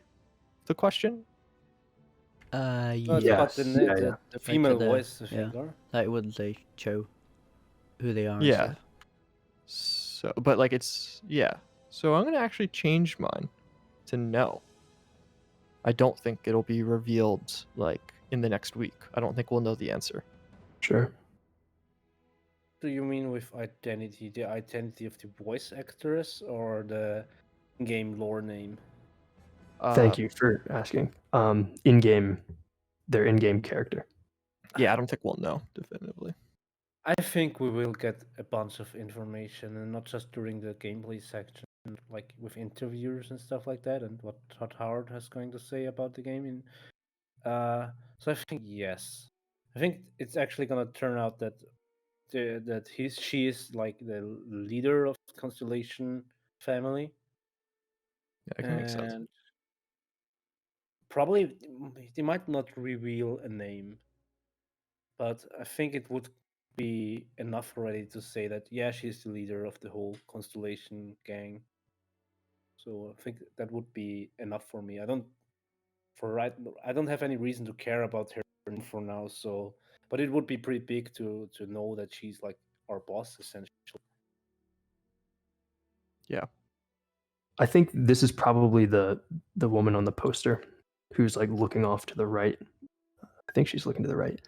I don't know. Just the voice kind of seems to match the face. So whether we'll find out what her name is, I don't think so on Sunday. So what if we don't see her talk? Then And that doesn't yeah, count, right? yeah, and any question that is like impossible to answer just gets voided from the total. Yeah. But like if we see the woman from the thing but you don't hear her talk, that would be no. Right? I think I have to Yeah, say that yeah. lots of our questions here won't make it until like the game Yeah. actually comes out. Yeah. Like a Just lot of the questions of the questions lore. about like this, I wouldn't be shocked if like some of the ship customization, it's like they'll show off flying, but may not go into detail about like how much you could actually do with the ships. You know? Sometimes even usually like the whole mechanics for the player to find. So that's Yeah. And they have like so much to introduce with this game. Because like a lot of people don't inherently know you'll be able to go to multiple planets. Like even just like basic stuff is technically not really confirmed. Could all just be like biomes on one planet. I think I'm gonna say no, but I think the woman will appear briefly if they show Constellation ship, which Bethesda revealed in the strangest way imaginable, because that was discovered by accident. But yeah, I think we're gonna see a scene of in that ship, and we're gonna see her, and I don't know. She might not speak. She might just be in the background, like picking a book or looking at an artifact or something. seeing that I'm quite hopeful here, quite like positive, because I have a lot of questions answered with yes. Yeah. I should throw in a no here and there. I'm quite the optimist here. I'm going to group these two together. Do you think Axion Energy and Tech? Do you think they'll be in the showcase? Like I think we'll see the logos, but I don't necessarily think we'll like be introduced to them as corporations. I think we'll just like, will we see the logo for TEC or Tech, and will we see the logo for Axion Energy? Yes. But that's it. Say no to both, and I actually think those logos and companies, whatever they are, they actually aren't a thing anymore in Starfield at all. I think they were just placeholder. Like for me, the Axion Energy Tech maybe. Tech could be. I'll say Tech yes, but Axion Energy, I say no because I don't think Axion Energy was. It looked to me that the logo looked kind of generic, and it was to me like it felt like a placeholder name and placeholder art. So yeah, I think Axion Energy is either it has a completely different logo now, and it's still the same company, but I don't think it is. And tech, I don't know what tech is, but I'm assuming it's something for a specific location, like a specific on a specific planet. So it could be still in the game, but about Axion Energy, I don't think so. We have a double yes, a no, and yes. I'll go double no. I don't know. It seems like just because they haven't been seen in any official materials, and we've heard about some like other companies. Yeah. I'm a little, I don't know. I think it's possible they were placeholders or got cut. I hope I'm wrong though. The more content, the better, as far as I'm concerned. Yeah. We probably won't find out until either like I think we probably won't find out until release. Yeah, I'm gonna say no, but I do think there's a chance that it's revealed the graviton loop array was invented by one of those two companies. Or like, I don't know, if they were placeholders, maybe their name has just changed and we don't know their new name, something like that.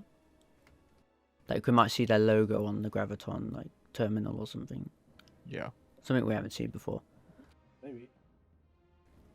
Will we see an armed conflict between the Freestyle Collective and United Colonies? Like in the game, I assume this question is, right? In the Yeah. showcase. Oh, in the showcase? Yeah. Yeah. I don't know. It's hard to say because like that's like the interesting part with Starfield. It's like, okay, there's so much to introduce like from a gameplay perspective, but then also from like a lore perspective. It's like unprecedented. So like I don't even know. They might just like not dive into the lore that much. I could see like, or they just talk about Constellation and then kind of leave it as like Brave New World type thing where you know nothing about the ensuing world and just see stuff visually. So I think no, we will not see an armed conflict. But I could totally see how it could be a yes if they go into like the lore and the backstory. But no, I think no. I'll go and say no for both of those. For Colony War, what was the cause? We will learn that in the game, obviously. Oh right, I missed those two. And armed conflict, I don't think so. I think this is like the main thrive of this game, like the point that like the stuff they want to show the people when they're gonna finally review gameplay. Yeah. It doesn't really. I don't think it's necessary. It's necessary for the plot if it's important for the plot and for the story. But Bethesda usually doesn't show a lot from the story when they show gameplay. They want to show off mechanics. They want to show some locations, some new stuff. But story is usually something they like. You're gonna find it out on release. You can wait. We didn't know at all what was going on when Skyrim got released or Fallout 4. We've seen snippets in the gameplay trailers and could rhyme yourself some story, but that's it. I think that's how it's gonna go again. They might give us some hints and some more lore specific stuff about certain factions, but I don't think they want to spoil anything about the story or where the story might be heading. Yeah, because with Fallout 4, we knew nothing about the story until the launch trailer mentioned the Institute. Or if you want to go back, you can say, oh, the December 25th, 2013 leak. You know, Yeah. Jason Schreier drops an early draft of the script that mentioned the Institute. Or if you watch the leaked QuakeCon footage with Piper, I assume that Yeah. would have brought up the Institute. Yeah, But they other have than that, about yeah, the they Institute at don't all. really talk about the story. And I think tying this back to the question is, I don't think we're going to see an armed conflict simply because Emil said it's an uneasy piece. Now, that means the war could break out at any second, but they're not currently fighting. At least that's what Emil implied by saying uneasy peace. It's still a peace. It's just not a stable one. For me, it sounds kind of like the Cold War. Like there's still like arguments going on between each sides and like they like each other obviously, but at least there is like communication going on between them about stuff like the pirates. They are a threat to both of us, so we should concentrate on them. But yeah, I'm going to say no, that we won't see an armed conflict between the Freestyle Collective and United Colonies for mostly the same reasons, that they don't really get into those story details. I don't think we'll learn what caused the colony war either, even though I really want to know what it was. But I do think the cause, I'm just going to say taxation, because that's one of the few constants in life. But I have no idea. I think I'm going to do, because I didn't answer like the second question. I'm gonna play the point game here, and I'm gonna put a yes for we will learn what caused the colony war, because I want to win and get the most points, and everyone else voted no. And I feel it's like hedging my. I think if they talk about, if we see an armed conflict between the Freestar Collective and United Colonies, I think we will find out about the colony war. I think like it's either all yes or all no. And I actually think because we know nothing about Starfield, they could tell us more than they have with Skyrim or Fallout. Because it's not like, I don't know. It's like people need to be made interested in this world. They're not just inherently interested because there's no other games to back it up. And I wouldn't be shocked if maybe they don't do it at this showcase, but like I definitely think before the game comes out, we'll get maybe like a lore video like that actually has gameplay or like simulates what happened or like kind of catches us up to the point that we start the game at. What was the cause of the colony war? I think like I guess like colonization, almost like fighting over land, like land they want to colonize. Very good. And I might have missed it, but Odah and Yzra, do you have an opinion on what the cause was? Even though you don't think we'll see it, it's worth sharing a guess just in case, because then you can get those 3 points. I think it's going to be something incredibly stupid. I mean, wars happen for a reason, right? So they must have been fighting over something, but some wars have started over this weirdest stuff. Like, I mean, I can't really give an example. I'm not a historian, but I know there's been stupidity in war.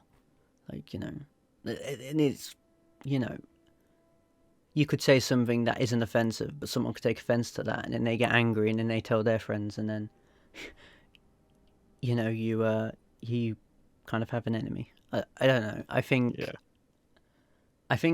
it could. I'm gonna say it started over something small and stupid.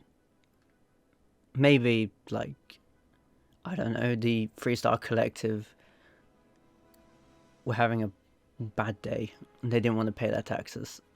The United Colonies were like, no, we want that, or I don't know. I don't know how the space politics are going to work. So, yeah.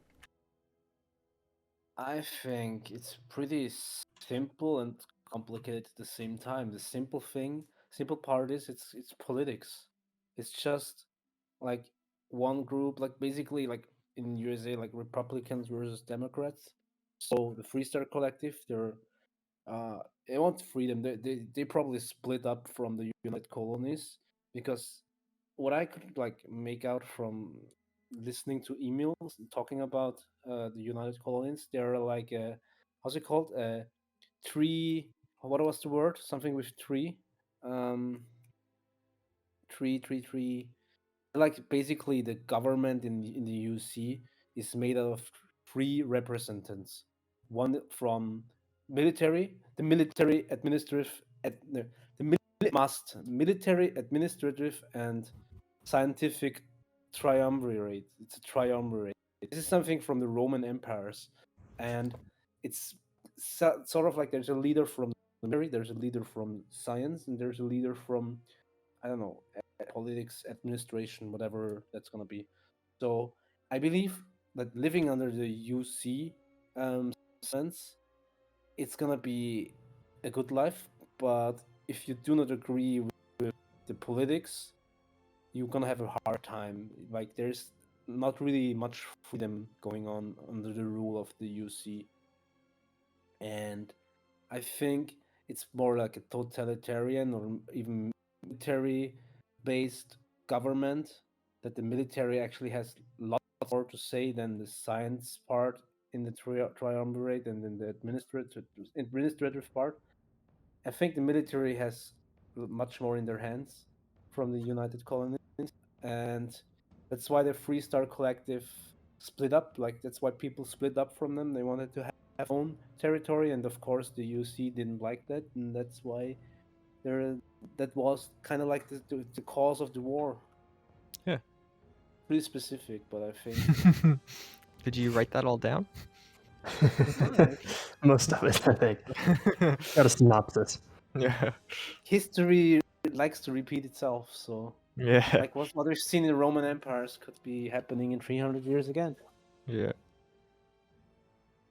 One of the things we've talked about on older episodes is that because the Freestyle Collective is only 3 systems and it seems a little more like loosely tied together, is that the United Colonies could probably destroy Freestyle Collective if it wants to, but isn't. And that's probably where that uneasy piece is coming from. I bet it's, well, at least based off what we know, I bet it would be hard to because they are spread out. Oh, okay. Like, okay, you land. I don't even. What planet is Aquila City on? I don't even know. I don't think anyone knows yet. Yeah. So like, okay, but you land on that planet. Aquila. Yeah, you land on planet Aquila. Okay, congrats. You're now in the wilderness. How do you like attack Aquila City, which is their capital? Like, I wouldn't be shocked if it's like almost like a US Revolutionary War type thing where like maybe they have the stronger military, but like the Freestar Collective are like in not as developed areas and like well equipped in those areas, so they would win. We can go to the Interesting. next question, I think. Yeah. Which is, will a second pirate faction called Black Fleet be revealed? Well, I can confirm the Blackfield will be a very important faction in Starfield. No, I'm just joking. I think the Crimson Fleet is actually what Black Fleet used to be. And Yeah. That's it. Yeah, I agree. I think no. This one is sort of a judgment on that 4chan leak from a year or 2 ago. But I agree. No. I think they're probably faking. For me, I think Black Fleet was the placeholder just for Crimson Fleet. Yeah, I think it's probably the simplest. They probably wanted Black Fleet, but that might have been too generic, and there could be a lot of things called that. So, I think it could be like the Tech and Action Energy. They could be renamed, which we know what they'd rename it to anyway. So. This next one's my favorite. Well, one of my favorites. It's first over-under question. The over-under on environments shown. Now, the money lines I just kind of picked arbitrarily. 6.5 is what we'll do here. Any gameplay clip that's in a unique environment. So if we have 2 separate clips that are both in a desert, that's just 1. Yeah, I think it's over 6.5. That's like a good number too, because that's a hard one. That's a lot of different environments, but no, I think it'll be over. It's hard to say. It's hard to say. If there's a gameplay montage trailer, then yes, I think this Yeah. will be over. They want to show us environments from the concept art and look at how much diversity there is in Starfield and how many different biomes. So yeah, I'm gonna say over as well.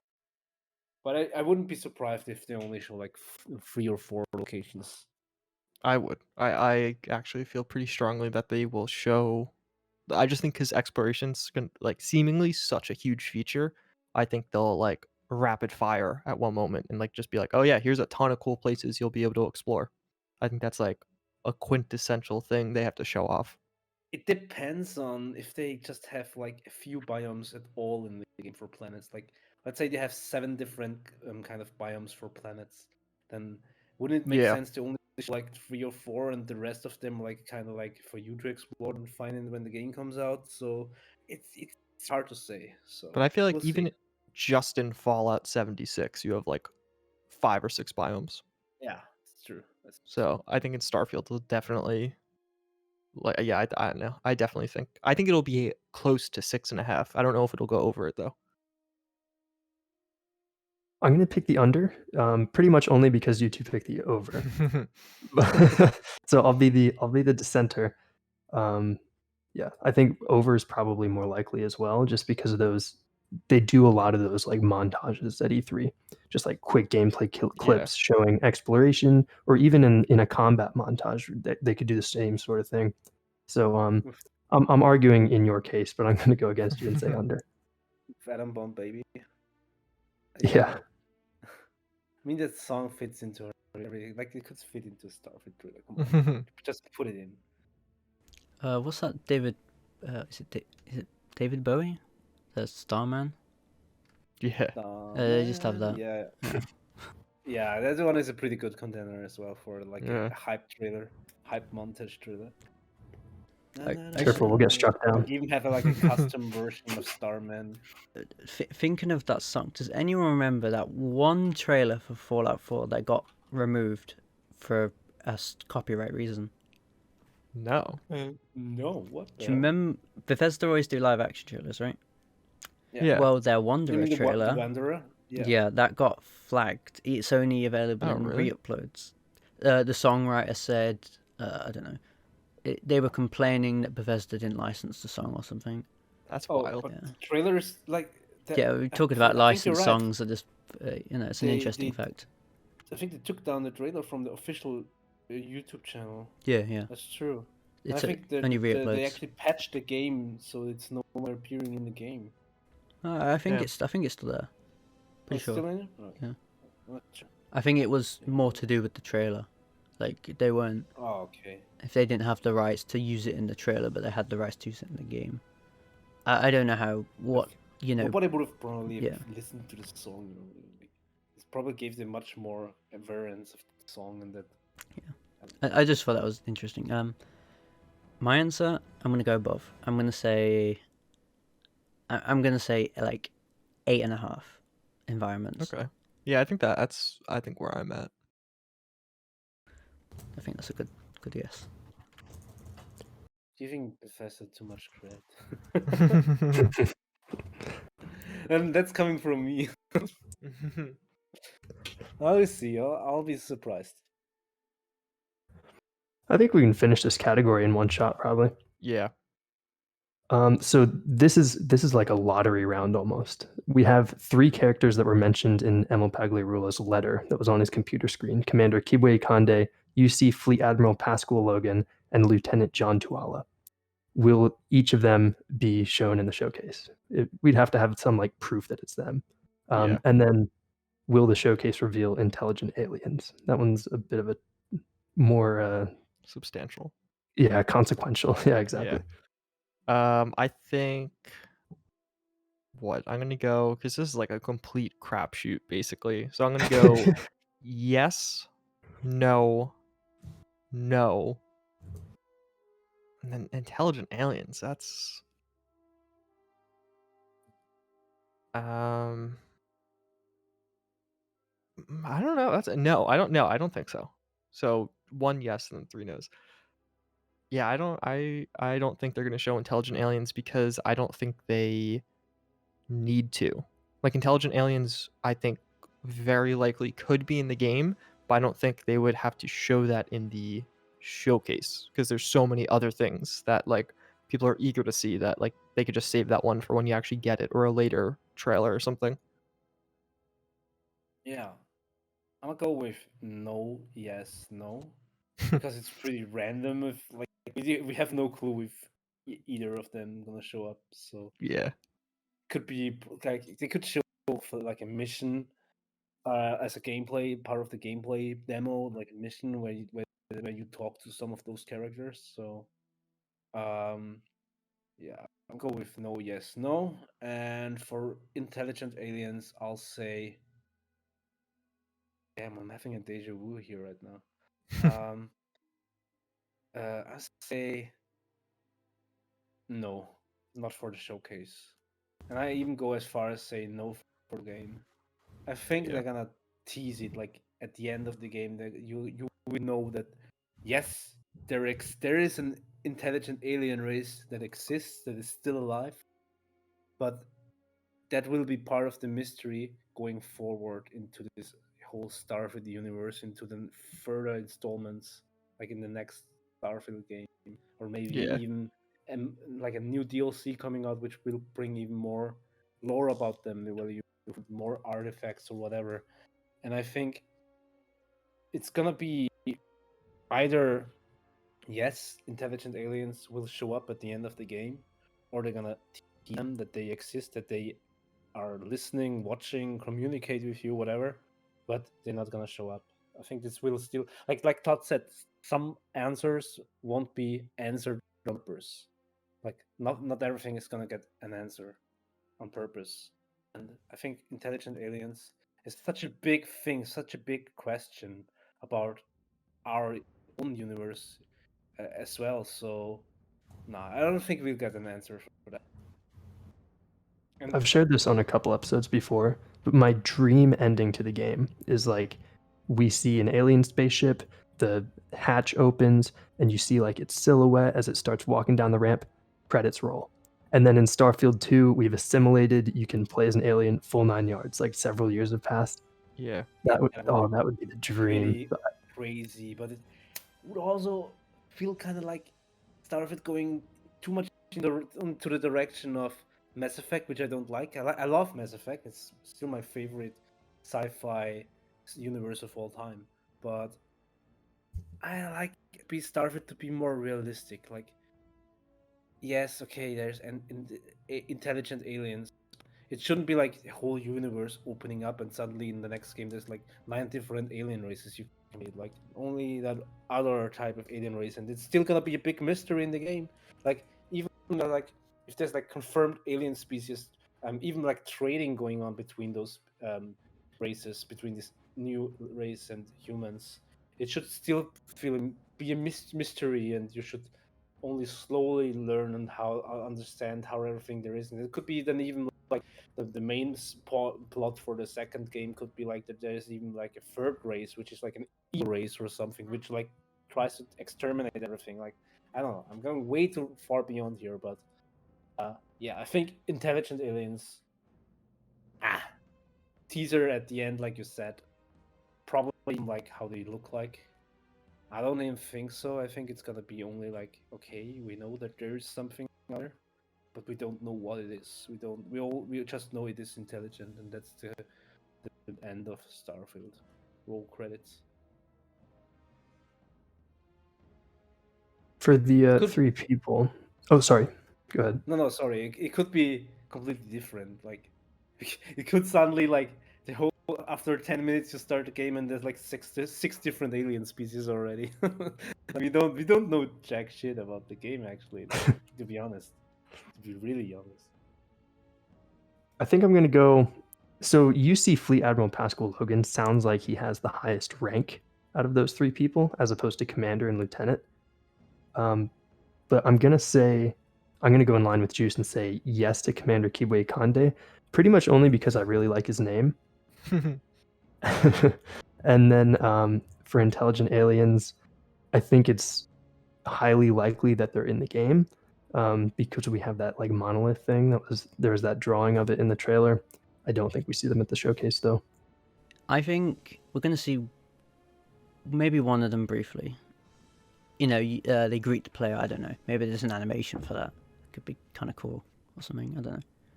But I don't think they're going to show all 3 and like name them and like. I mean, you know, if they go in depth later, they might.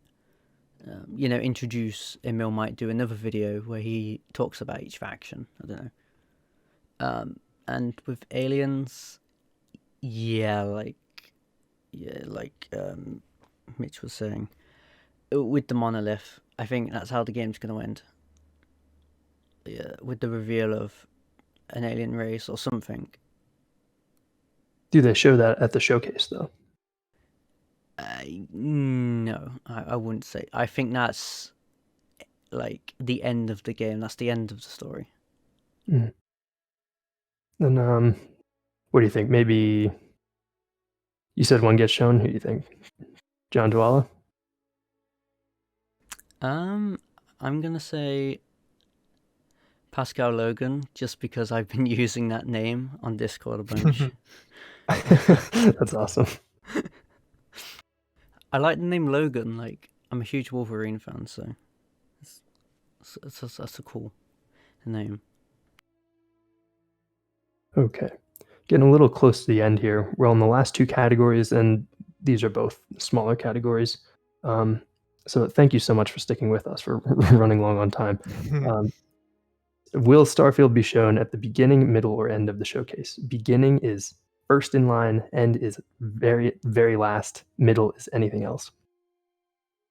Oh, so like the very first thing. Yeah, Hmm. like last year. Keep in mind Yeah. last. Yeah, I don't know. That's tough. Like I was actually thinking about this like independently just recently because I like looked at the old showcase. I don't know. It's hard. I think because like from a content creation standpoint, it's like okay, you want people to watch the showcase is effectively just one giant advertisement. Like that's really all it is, and you want people to watch, and people are going to be watching curious about Starfield. So then you put it at the end, so they watch the whole thing. But then last year they didn't for some reason. I don't know. So I guess so you like jump in, get excited right off the bat. So I think the middle. I think it'll be somewhere in the latter half. Maybe the last 1/3. Yeah, latter half. But yeah, Oh, I think God. I'll be in the like last 1/3 of the showcase. Odah agrees just because it's the latter half. I'm still thinking about letters. No, I think the showcase is actually gonna. I'm gonna be specific here again. The showcase is gonna open up with Halo Infinite's new BR mode made by Certain Affinity and some other studio. So that's what they're gonna use to show that Halo is gonna get a bunch of new content, free content. This 60-player BR mode with bots, and I think people are gonna be pretty for that. I am already. I think BR fits into Halo pretty good, and for the end, I think that's gonna be where Starfield fits in. I think they're gonna wait. They'll because everyone expects Starfield to be there, and if they want to show Starfield, like put it at the end of the show so people stick all the way to the end. And last year, no one assumed that Starfield is gonna be at the showcase. Some people did, but not everybody, obviously, because not everybody was as let's say sophisticated into like getting all the information as soon as possible as we do.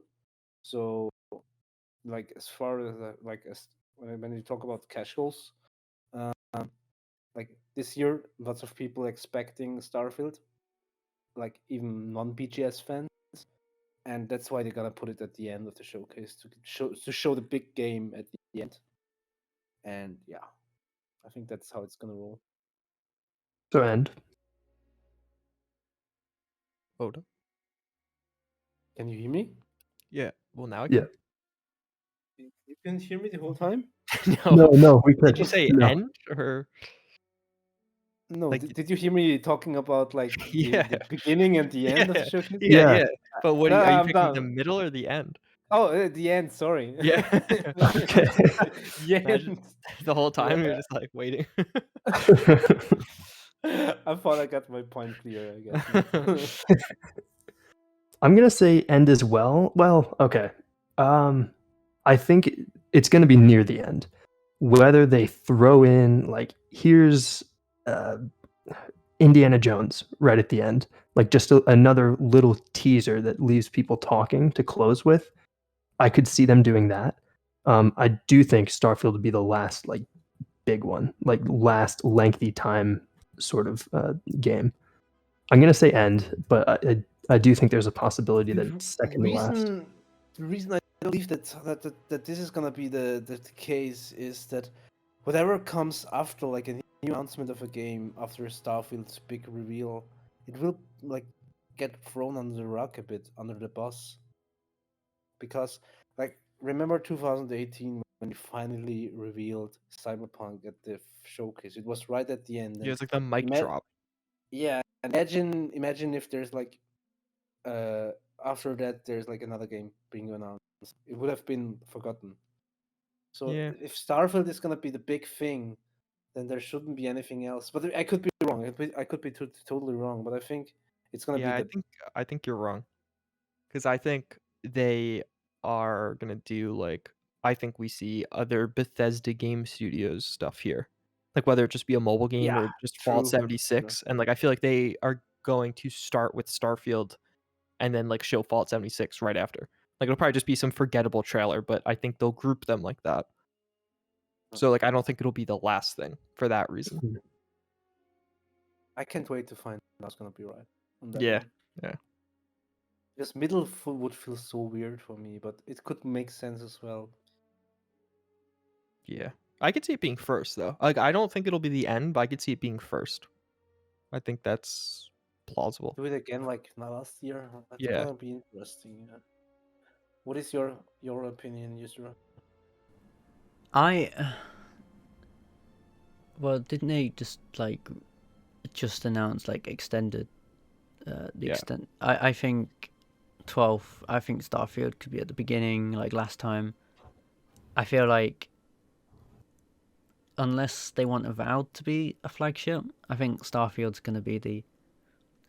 Oh, we want to show Starfield. Like Starfield's gonna be like the Xbox exclusive. It's on PC too, I know. But that's what they're gonna. That's what they call it. So, I think. Do you know? I'm gonna say beginning. That's pretty cool that we have Yeah. middle, 3. and beginning. Yeah. Yeah. Yeah. Awesome. We'll group the next two together. Will Starfield get a mobile tie-in, and will there be a Starfield MMO? Or maybe a mobile MMO? Please no. That'd be interesting. I think this got answered. You And think? like I feel like a lot of people missed it. And I even tried Googling it before and I couldn't find it. I'm pretty sure somebody asked Todd Howard, which maybe I'm wrong, and maybe it wasn't like the exact same question. I think someone asked Todd Howard, like, is there going to be a companion app for Starfield, such as there was for like the Pip-Boy edition or the Pip-Boy with Fallout 4? And I think he said no. And it made me think, like, but I forget how the question was worded, but I think they asked that. And obviously that's a little different than like a mobile game. I think they said companion app, not like Fallout Shelter. But I think someone asked this, and I think he said no. Well, no, he definitely said no. But so no, I think no. Todd is very good at doing that, like that PR spin of like not saying no, but actually saying no. Yeah, exactly. Like I remember someone asked him like, would any other studio make a Fallout? And he's like, well, it wasn't like no explicitly, but it was like unlikely. And the MMO, what do you think? Oh, right. Will there be a start? Yeah, I think it's like basically confirmed. Really? Yeah, I think it's like almost 100% happening. Wait, Ooh, I I wasn't hope so. following. What's happening? The Starfield MMO. Like at least the based hell? off like some of the stuff I've heard or whatever. I think yeah. Like I wouldn't be shocked if it like follows in the. No, I'm joking. I don't think it's happening. Oh, you're joking? Yeah, no, I See, don't I think thought it's it- a Starfield MMO. I know a pretty good YouTuber. No. Yeah, I think no Starfield MMO. Very unlikely. You I totally will. got me. They also I'll said say like because I yes. assume most people think it's ZeniMax Online Studios, and ZeniMax Online Studios said it's a new IP, which like to me they didn't just mean to them. I don't know. Yeah, Like, they gotta to make me- Starfield with O. Yeah, Starfield wouldn't.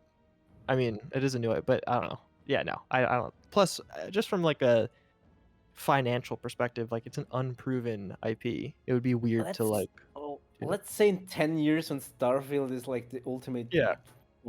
95 out of 100 Metacritic game. Be all end all space game. It really is. Yeah, then I can totally see that happening. Yeah. But they are testing the waters here, like they did with Fallout 76 in a sense, new mechanics and stuff like that. So yeah, I'm not. It would be way too risky. It would be something crazy like Microsoft doing like immediately, like hey, let's do an MMO. But like that's, I don't. Mobile tie-in, I could see, at best, I could see an app that works with your watch, with your in-game watch. Kind of like the Pip-Boy app. But I don't think there's gonna be like a mobile tie-in game, like the Fallout Shelter. I don't think there's something like that. Yep. But if we say mobile in general, like an app, I'm gonna say yes. I think that is, or no, is it not? Yeah, well, The lore I'd count it. masters have to decide. I'd probably lean toward counting it. Yeah, let's say yeah. Okay, then I just say yes, because there was some mentioning of an app, in the leaked manual about the Starfield watch that you can, Yeah. like, not really an app, I think, but like Like the that your- configuration or something. yeah, that your watch can communicate with something, that you have to download your data from somewhere, and Yeah. it would make sense to use an app for that. And it would be cool, like, if you can use your smartwatch and use it with pair it with your in-game watch, because I do think that the watch is gonna be a thing in which will make it possible to like determine the atmospheric compartments from like from a planet or moon. So yeah, I think there will be some gimmick. There was always a gimmick.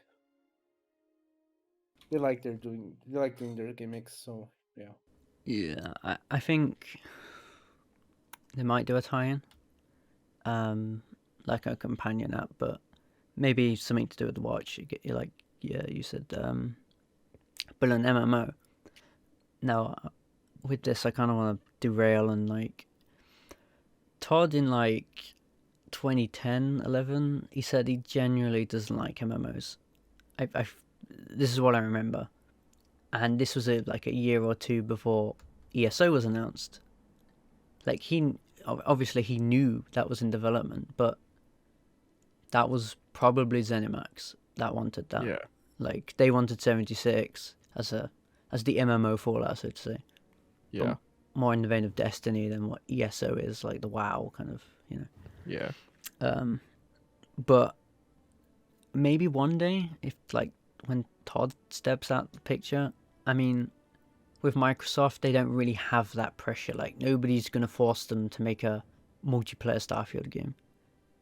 So I think with the MMO, it's unlikely for the foreseeable future, and also because Starfield's a new IP, they don't want to flood too much material before the first game has legs to stand on. Yeah. I think it's just too early, especially. I'll say yes to both the mobile tie-in and the MMO. I know people kind of get mocked for saying yes to the MMO. I'm just trying to will it into existence. You should make that one should be like 10 points, not 2 points.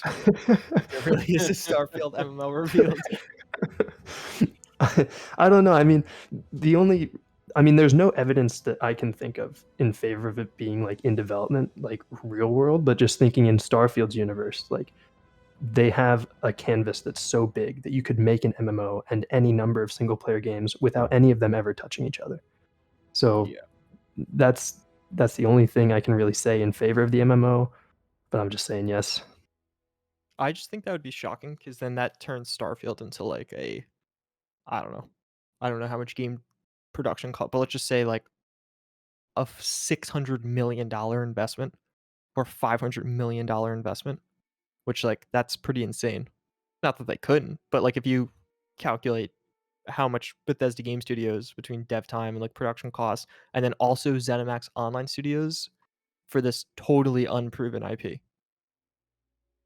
Sure. That's why I think it's just like super unlikely. Because like I mean, it's not like there's no evidence of it, but like Starfield could kind of flop. Like obviously they have like internal targets, but like it's not inherently going to do well. Like I feel like an Elder Scrolls game and a Fallout game, like you're gonna guarantee sell like, I don't know, 7, 8, 9, 10 million copies.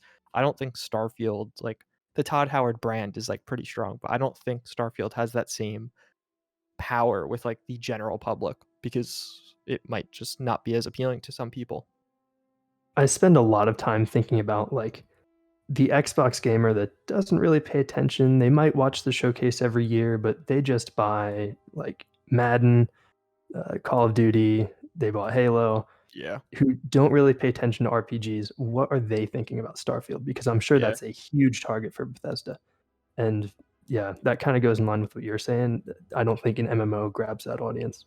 Yeah, but it also is interesting because like I wouldn't be shocked if Starfield, like, it's almost we're entering now into a period where you have to redefine what makes a successful game. Because like Starfield will probably be one of the worst selling Bethesda games because it's not on PlayStation and Game Pass, so people aren't going to actually buy the game. They're just going to play the game.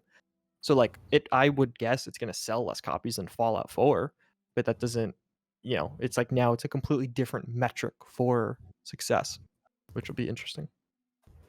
Yzra, how do you feel about a mobile tie-in? I don't think I got your answer there. No, unless it ties to the watch, I think. Okay. Group the next two together as well. Yeah. Will Test 6 get another trailer or teaser? And this is hard to say, will a BGS non-mobile game other than Starfield or Test 6 be revealed? So Fallout 5, Monster Hunter News, or no, not Monster Hunter News, Giant Monster News? I can't remember. Yeah, Giant Monster News. Giant Monster News, Spy thank Team. you. Spy Team, yeah. I can't Maybe see we'll it see it happening. Yeah. If the Elder Scrolls 6 got a trailer, I think that would be one of the single most shocking things at the showcase. I don't think that would happen. I think that's like one of the hardest no's I've had in this whole podcast.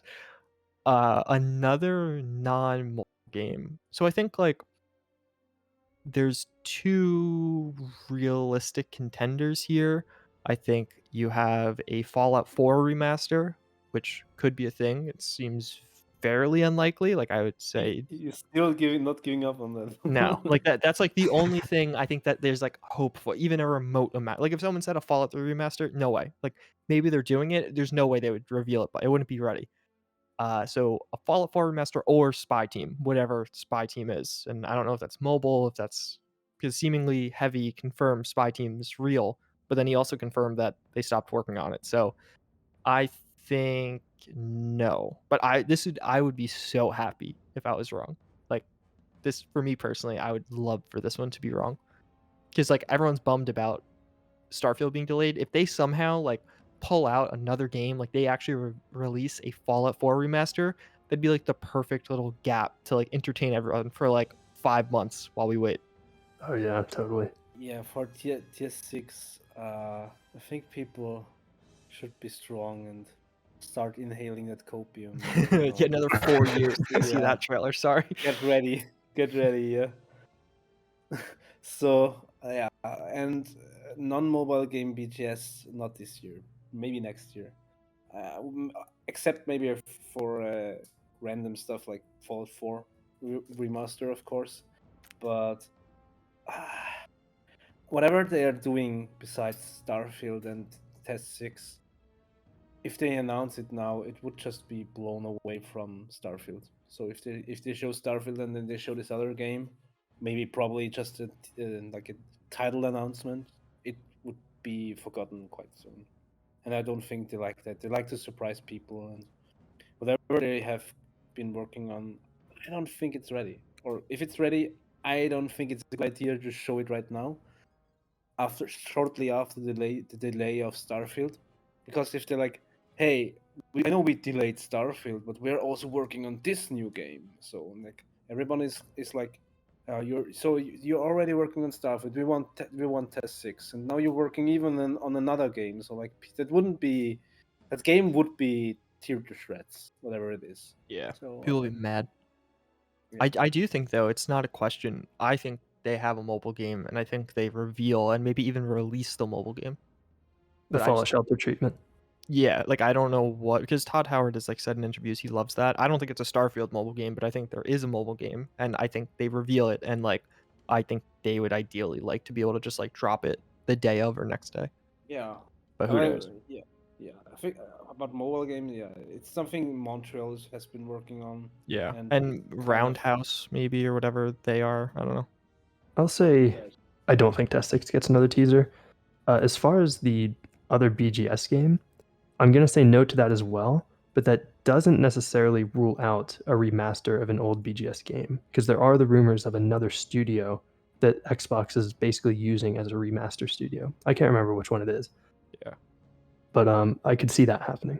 Yeah.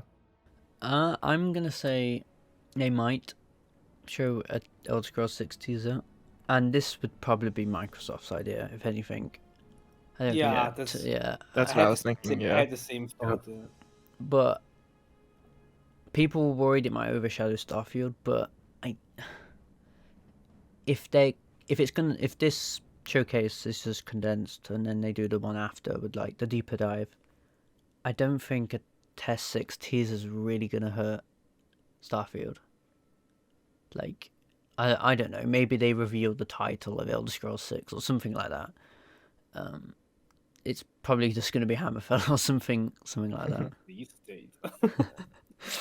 It's gonna be November 11, 2027.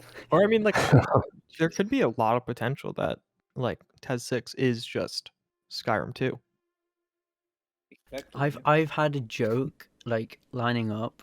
I think I've told Mitch this, that when they come to actually fully revealing Elder Scrolls 6, they're gonna play a fake teaser, and it's gonna say the Elder Scrolls 6 Skyrim 2, and it's just gonna cut out, and they're like, "Sorry, that's the wrong trailer," and then they play the correct one. I could see Todd making a joke out of it. What about Yeah. Skyrim Zero, a prequel to Skyrim, where you play as Ulfric? That's always my favorite like way to annoy Elder Scrolls fans. Like I used to do it when I would go to like when there actually was in-person E3. I'd be like, "Oh, do you think they're gonna announce the next Skyrim game?" And people would get so mad. So yes, Yzra, to Test 6? Yeah. Also, sorry, I was drinking some water. I want to add to that. In 2013, when I was obsessed with Skyrim right in the summer, I asked, "Can I have the previous Skyrim?" Because I knew nothing about it, and I thought they were all called Skyrim for some reason. That's funny. Yeah, Skyrim 1 was fun, but I liked Skyrim 3. Yeah. And the other BGS game, Spy Team. What do you think about Spy Team, Yzra? Do they show it? I mean, maybe if it like holds people off at the end of the year, maybe it's like a fun game to play. I don't know. Spy Team. Well, I mean, like it could be Fallout 5. Right, watch Spy Team be an another Elder Scrolls spin-off or something The like Elder that. Scrolls 6 Spy Team. Blades 2. Plays the Aldmeri Dominion, probably. That would be a perfect Elder Scrolls title, Dominion. Just saying. Skyrim sounds similar to Spy Team as well. Skyrim. Yeah, it does. So, another over-under question. This one is based on the time of really not just Starfield's portion of the show, but BGS's portion of the show. From Todd being introduced, probably by Phil Spencer, maybe Pete Hines, to Todd leaving. 20 minutes over-under. Yeah, easy under. I think 1,000% gonna be under. I would go under 10 minutes, to be honest. Really? Yeah. I think that hurt a little bit. Yeah. That hurt. Or it could be just like a good 15, but I think it's definitely under 20 minutes. And I think Todd like sprints off the stage when they get to the Fallout 76 stuff. I don't think he's out there for that at all. Finds At a hiding most, spot. I would say 11 to 12 minutes. But yeah, I'll say under as well. Under 10 minutes even. It just doesn't fit into the flow Microsoft usually goes for with announcing and showing games. Yeah. They're like the It would most be- extreme rapid fire, I feel like, With of any of the the- showcases. Yeah, exactly. But with the June 15th extended gameplay showcase, I have hopes that they're gonna show some short segment of Starfield, even only a trailer, and then immediately Todd goes there and confirms, in 2 days you gotta see 30 minutes of Starfield gameplay. Watch it on June 14th. Yeah. Or something like that. Like that would be absolutely amazing. Because Yeah. that would be the perfect place where they don't have to think about the pace of the show. And in the extended showcase, if you've seen it last year, it's way more slow paced. It's like the developers sitting there and on the table and talking and discussing the game, and they're showing gameplay and like each game has I don't know, 20 minutes. Like Forza had like 20 minutes or something, maybe even Yeah. 30 minutes, and that's what I can see totally happening for Starfield. That would be amazing. That would be like make the pre-show, the post, like I would be more excited for June 14th than June 12th. Yeah, I totally agree. I'm gonna say over. I'm gonna stay over. I'm gonna be the dumb one, only because That of would the be. history. It would be really cool. Like, it would be amazing. Yeah. Yeah, It would be cool. yeah. Things are totally different now with Microsoft and being part of the Xbox show. But I mean, the previous shows were for Fallout 4 and Fallout 76, respectively. It was, I think, 28 and 25 minutes. So Legendary. Yeah. I'll stay over just in case. Yeah, I think this is Yeah. one I would like almost more so than anyone else, or any of the other questions. I would bet money on this one. Like that's how confident I feel. It'll be under 20 minutes. If I wasn't poor as hell, I'd take you up on it. I think I'm gonna say maybe 10 minutes, like what Stalker 2 had last year. Yeah. I think 10 minutes, Stalker has much. and then with Stalker 2 had 10 minutes. That might be something like that. Was It that had- the extended? Yeah. Stalker was at the extended also. Oh, okay, yeah. I mean, it was pretty long, like the trailer and everything with showing the romance. Yeah, you'd be right. Yeah, it's I could see something like that, and then maybe 20 minutes at the extended stuff, maybe. Which would kind of cool. Finish out the showcase category. Will a new Starfield release date be announced? And even if you say no, provide an answer to this one. What will Starfield's new release date be? I think it will not be announced, and I think it'll be 5/5/2023. But yeah, I don't think they announce a date. Yeah, I don't know. They could, like, I hope I'm wrong. I don't want, especially like from like a work perspective, it would be great to be able to be like, okay, so I'm gonna be busy at this time. But yeah, I don't think they will, because I don't know. I just think they might like be figuring some stuff out internally right now with the game, and they may not, like, why lock it down if they don't really need to? Like, they could easily just do a Game Awards trailer and then like be like, oh yeah, it's like 3 months away now, cool, or it's 4 months away now, cool. Or I guess That's 5 months away would be my prediction, but yeah. That's really hard. Yeah. The one about the Starfield release date, is the one winning who's going to be closest, or It's worth 3 points, so I think it's all or nothing. Yeah. Okay, it's all or nothing. All right, let's see. So I'll go with no as well, because what Juicehead said kind of makes sense. And for the release date, I say March 16th, 2024. No, I'm just I'm just Oh, joking. God. 2023. Yeah, March 16th. Okay, that's very specific. Do you know something? I don't know. It's just like 3.16. That number is kind of like floating in my head. Okay, I'm gonna say yes. For the date, I'm gonna say March 3rd. It's a Friday. It is also my birthday, so this must be my answer. Perfect. Yeah. Yeah. That would be really So- good. Yeah, 3/3 too. Yeah. Yeah, I would like to add, Mitch, I hope your version of the showcase comes true. You have like the most optimistic view on the showcase overall. Thank you. That's probably to a fault, but I think 3/3 honestly is a very realistic date for Redfall. But I think Juice, you're probably closer to Starfield's release date. Yeah, Yeah. I think so as well. Like, I think I saw some people, like, I did a poll on my Twitter, and like people are saying January. I think January, February are they're impossible. I think there's No zero way. likelihood. And Yeah. I think even March, I think I would be shocked if it was March. I'd be incredibly happy, but I'd be shocked if they go that early. I'm staying positive. Yeah. I think they had it cause a delay, but I don't think it's gonna be like that worrisome. I just think, I guess from my perspective, it's like, okay, now that the game's delayed, why not just take the extra month? You know, like, what is the benefit of a March versus a April or a May? Yeah. Like, to just take a couple, don't crunch, or, you know, whatever. That's why I think it'll be later like when they say the first half, I think the likelihood is it's going to be in the last 2 months of that half. We're all probably gonna be wrong, but it's fun Yeah. nonetheless. It's actually going to be 2024, January 2024. It's gonna be 420. Yep, that would be funny. man. Yeah. Yzra, what do you think?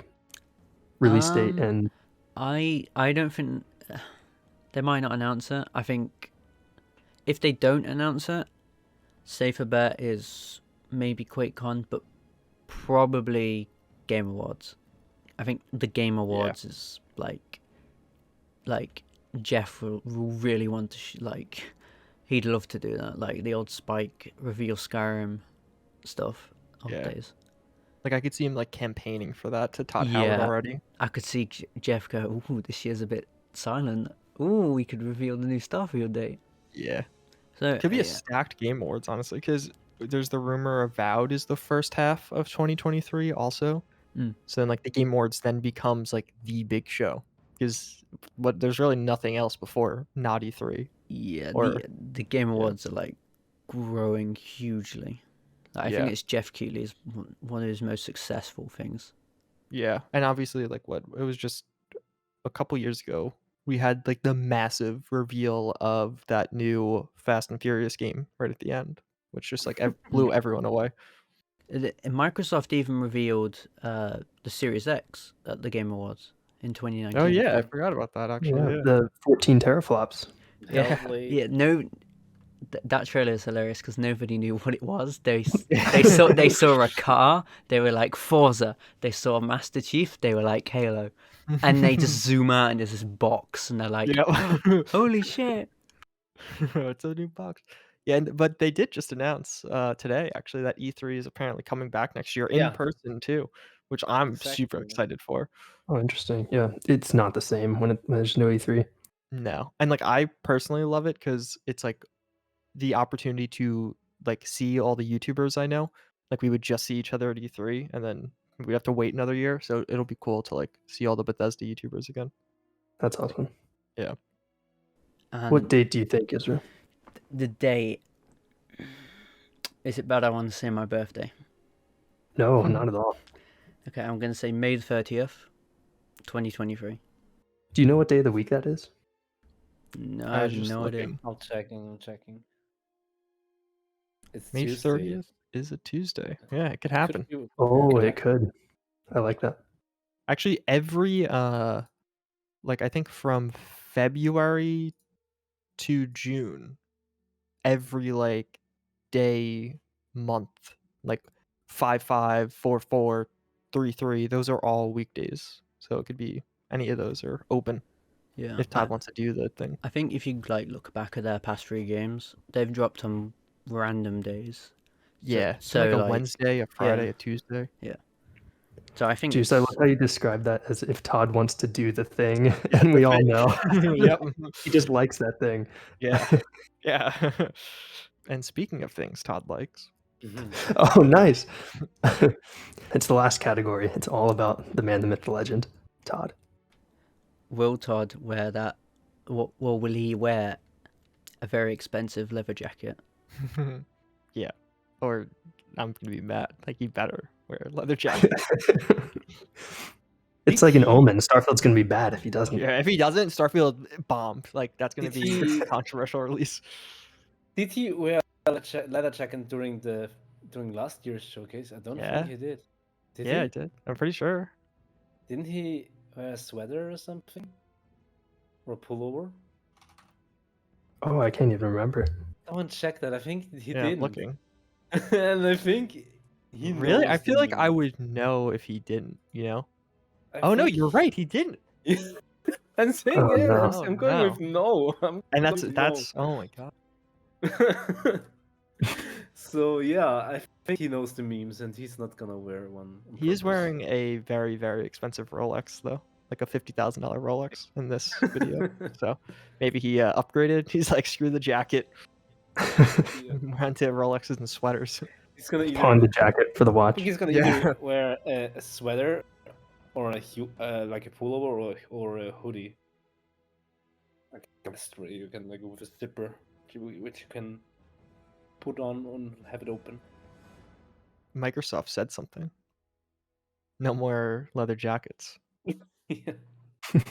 You need to wear a Instead, Phil graphic Spencer's- T-shirt. Yeah, yeah. I actually think that instead Phil Spencer is gonna wear. Yeah, you have to jacket. identify with our core audience, so only like pullovers now. Didn't someone find his 2018 jacket? Oh, really? Yeah, Yeah. like they found the was- exact pay. It's like $300. His But it's- shoes. I have one of his Not so pairs of bad. shoes. Oh, They're really? like That's weird. they're called Red Wing Blacksmith, and they're pretty expensive. They're $300 or something. But yeah, I was watching an interview and I was like, wait, that's it. I'm wearing those shoes. Oh, that's awesome. Yeah. A different pair, just like the same model. Well, it wasn't his pair. I Yeah. know. That I That's know of. I mean, maybe. That'd be a plot twist. Like I look in the bottom, it says TH. I just want Um, just quickly. I want to say for the record, his jacket is no longer available. Mhm. They've removed sold it. out. That's called the Todd Howard effect. yeah. Everyone bought it because of Todd Howard. Yeah. They want to look like him. They were styling themselves directly after his showcase looks. I'm realizing now we probably could have doubled the next topic with this one, but I'll say yes to the leather jacket. I think it's coming back after a year hiatus. Yeah. The Well, 2 era of- year actually. The Oh, yeah. era of leather jackets is over. The era. We're in the pullover timeline Yeah. now. Will Todd wear the Chrono Mark watch? And well, your answer for leather jacket. Oh, yes. It's gonna be Make a return. yeah. I think Yeah, the Chrono Mark will also be there, I think. It has to be. Oh yeah. Yeah. He wore it would in the make Welcome to perfect sense. Constellation video, so now that it's being manufactured, he might wear it. And what I'd love if he like demoed that on stage, like the camera zoomed in on his watch Yeah. and he like with the Pip-Boy app, it was pre-recorded, but this is pre-recorded anyway, so it's not like it's live and there's going to be problems. They could do multiple takes, you know. Just zoom in on his arm, and he like demos it right there.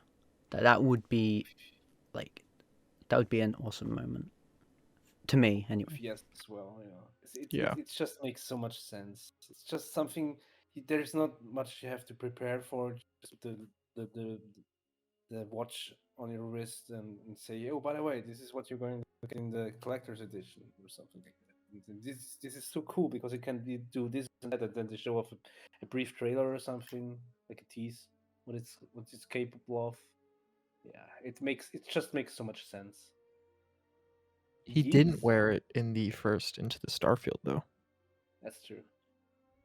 I always wondered if that time he did wear it, I think it was that holidays video where he was wearing it.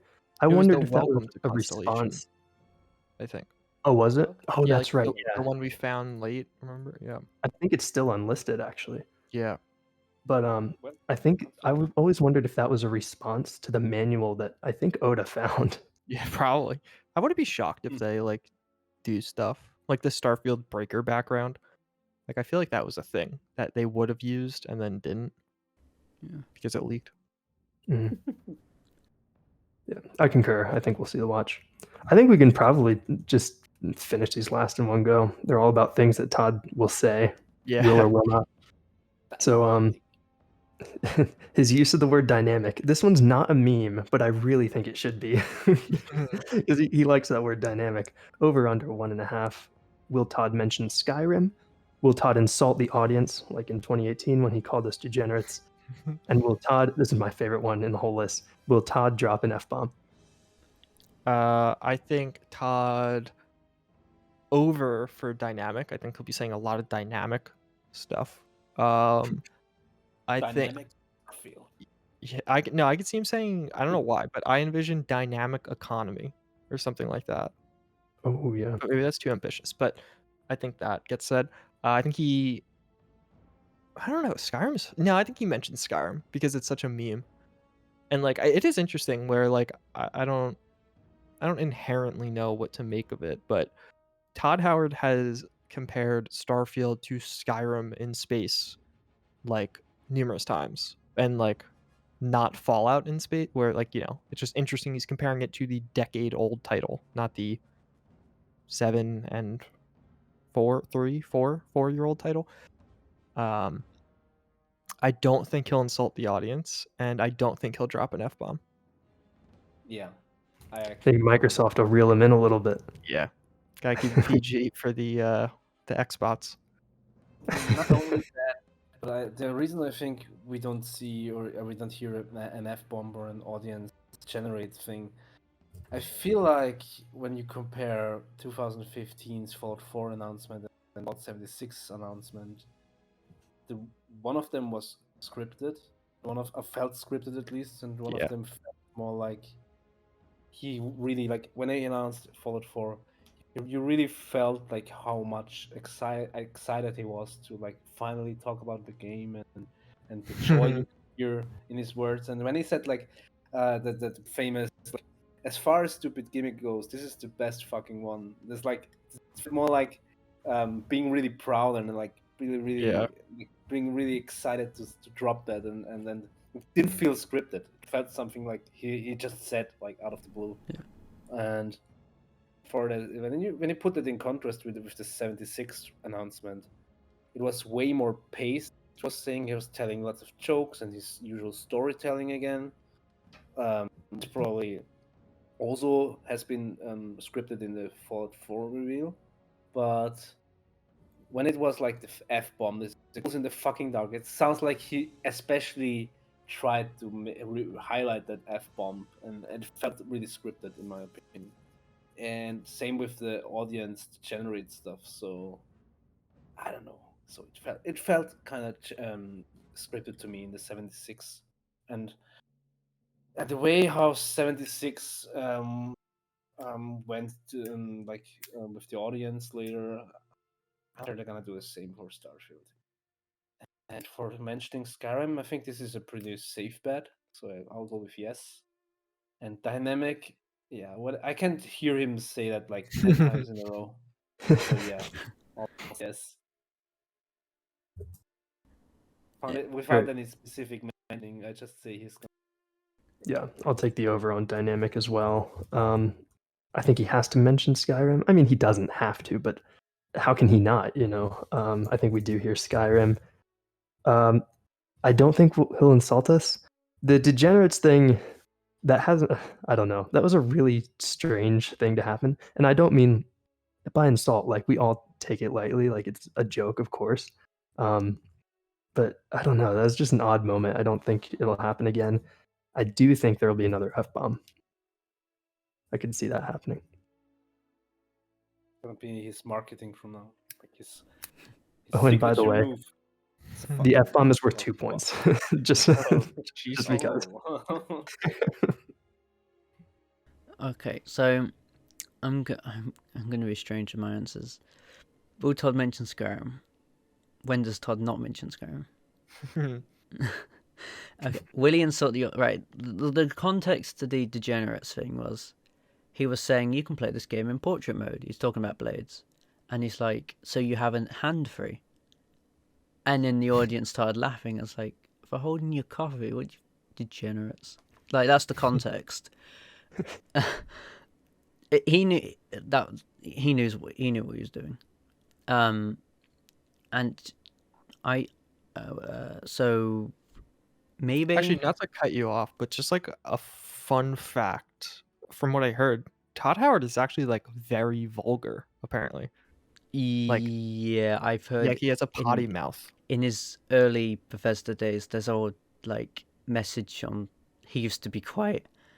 So I've heard. He used to be quiet. He let his opinion though. Yeah. And that's probably why he's not on social media. Yeah. Because I think everyone might turn on him. Because he's like this lovable figure. And like Pete only has to have one argument and people make him out to be the worst person. Yeah, literally. Which is fun. He has like completely disappeared from social media, Pete Hines. Oh, really? Yeah, like he reposts stuff, but I was like, I don't know. I was like, I wouldn't be shocked if like we hear like Pete Hines retires or Pete Hines moves on from Bethesda or something, which completely baseless. I've noticed he's been notably less active. I've always felt like the the haters maybe got to him a little bit. And Yeah. I always thought that was such a shame because it's not deserved. Yeah, no, I agree. It especially built up in 2020 when that fan asked about, they were like, so Sunday, and then he responded saying the famous Starfield meme, Jesus fucking Christ, you guys are impossible, enjoy your Yeah. disappointment. I Still one of my I favorite feel bad. moments. Like, I look at that tweet every so often, and the guy responded after saying he didn't mean it. Like, it's just, that's gonna be ingrained with garlic potato friends.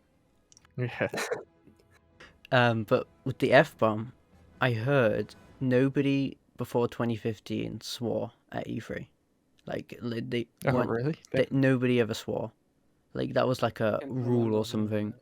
And Todd just first person to do it, and never like since 2015, a bunch of companies have been dropping F-bombs at their shows. They're trying to, they're copying Todd's thing.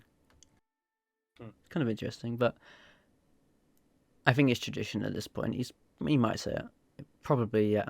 I'm conflicted. I'm gonna say yes, and I don't know if that's a good answer, but I'm gonna say yes and. Okay. And dynamic over under 1.5. Over. I'm gonna say over. Yeah, he likes that word dynamic. We're all in agreement.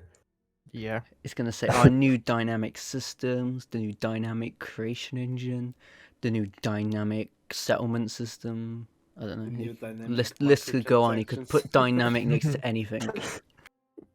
I mean, that is kind of BGS games in a nutshell. Yeah. But maybe he'll think of a new word, because remember in 2018, he said tricentenary. Tricentennial. Wait, tricentennial? No, tricentennial. Tenary, Yeah. yeah. Yeah. He said that Tricentennial? about the the American celebration, and he said Yeah, it's a really that's cool the word of the you should day, look he at it, said. yeah. So he might say a fancy word like a. I mean, if it's he might. I He'll think probably whip that's- out some yeah. big space words. Some like astrophysic word. He'll probably have like on his script. He'll be like having notes when he was talking to Elon Musk. Like all Yeah. these, he was just, instead of asking him space-related questions, he was asking him, "What fancy words do you know?" Yeah. Well, the Heisenberg's uncertainty principle. Yep. I think we can close this out now with the wild card, another open-ended one. Any prediction not mentioned that you are confident in? I have a good one. Well, good as in it's a wild card, but I don't know if it's good for people or the community. I think Starfield gets paid mods. Like a Creation Club 2 or No. Like Okay. like Todd Howard, if you look back at his like past 3 interviews or like 2 interviews, the IGN one, he did the AMA and he did something else, which a lot of it was around Skyrim Anniversary Edition, so that's probably a factor in that. But he has been talking a lot about how happy he is that modders are able to get paid and how he wants to create additional opportunities for modders. But when I recently made a video like of all of the information on Starfield, so I was watching a bunch of his old interviews, and like recently he's been talking about getting modders paid a lot. So I 1,000% think there is a thing there. Like I forget, there's something he said in one of them that like clicked with me. It's like, oh, like this doesn't sound like some distant hypothetical. It sounds like he's like has something in mind and he's just not like explaining it or saying it. But he's like referencing it when he says this thing. So yeah, I think paid mods or like some system around that. Do we Do you find out think- about it at the showcase? No, that's the one thing. Like that's my wild card guess, but I obviously don't think they're gonna announce that at the show. That would be a disaster.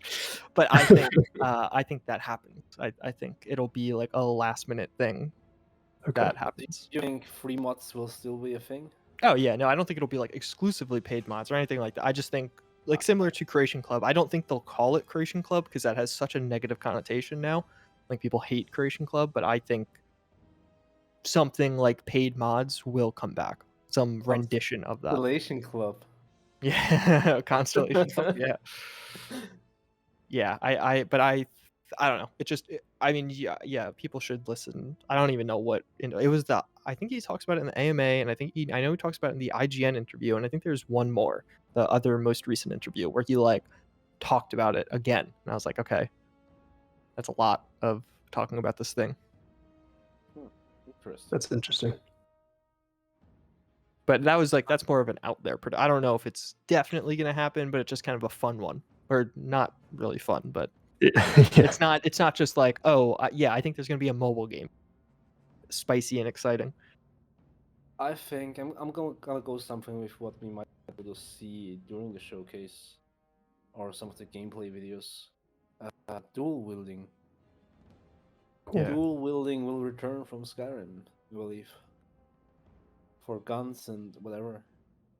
Yeah, it's nothing important, nothing amazing, but I would find it cool. I would like the folks from software to help them out on their shooting mechanics and implement Doom Eternal's dual wielding to the game. That would be pretty cool. Is that one trigger controls one hand, or is it like alternate with the right trigger? I don't know how they're gonna do it. Probably on the controller with like both triggers. On PC, I'm not sure how do you do it on PC again? I With think right you mouse, can't aim left down mouse? sights, so it's the two mouse buttons. Yeah, so I like probably like it, but I don't know how they do it. Like I think they're gonna do dual wielding in Starfield again. Yeah, I could see that. I could also I mean- not see it. Yeah, Right. Yeah, pretty random. Yeah. it'd be cool. I'm gonna say seamless ground to space transitions in flight. Yeah, I think that definitely happens. I think that's pretty much confirmed. But yeah, we'll see. Well, Well, okay. manual flight is not confirmed. So I didn't know if it was too low hanging fruit. I didn't think. I don't know. I mean, so this wouldn't count if it's like a hidden load screen as you're going through clouds or during like entry burn. If that's like fully dynamic. exactly dynamic. really? I feel like it should count. Like if it's like I envision a system similar to like elevators almost. Yeah. In like I could see them pulling that off. And I think that should count. Like if there's no cut to black and you actually can like if I can, for me it feels like I'm just flying upwards and then I'm in space. Like that would be awesome. Who cares if it's like a hidden load screen? It's well But hidden you- enough. The only thing is, how do they do it on like planets or moons which have no atmosphere, where there's no clouds? Oh, good point. I mean, what- it could be a chunk based system. Like I don't know, same thing with like very different, but like in Cyberpunk you go from the Badlands, which are basically desolate, into Night City, and like you seamlessly drive into a massive city. Like obviously it's very on a way smaller scale, but you could kind of do something similar. Like as you get closer, it just loads in like a chunks. Yeah, that's one of the things I want to see during the play reveal. I want to see how that works. Yeah, I feel like that'll be like a moment in the showcase where they like maybe it's just space flight, but if they have something like that where they just fly down and land somewhere and like or they show like stuff like that where it just kind of like let the gameplay speak for itself moment. I think we were all in agreement that that's probably one of the step out moments. Yeah.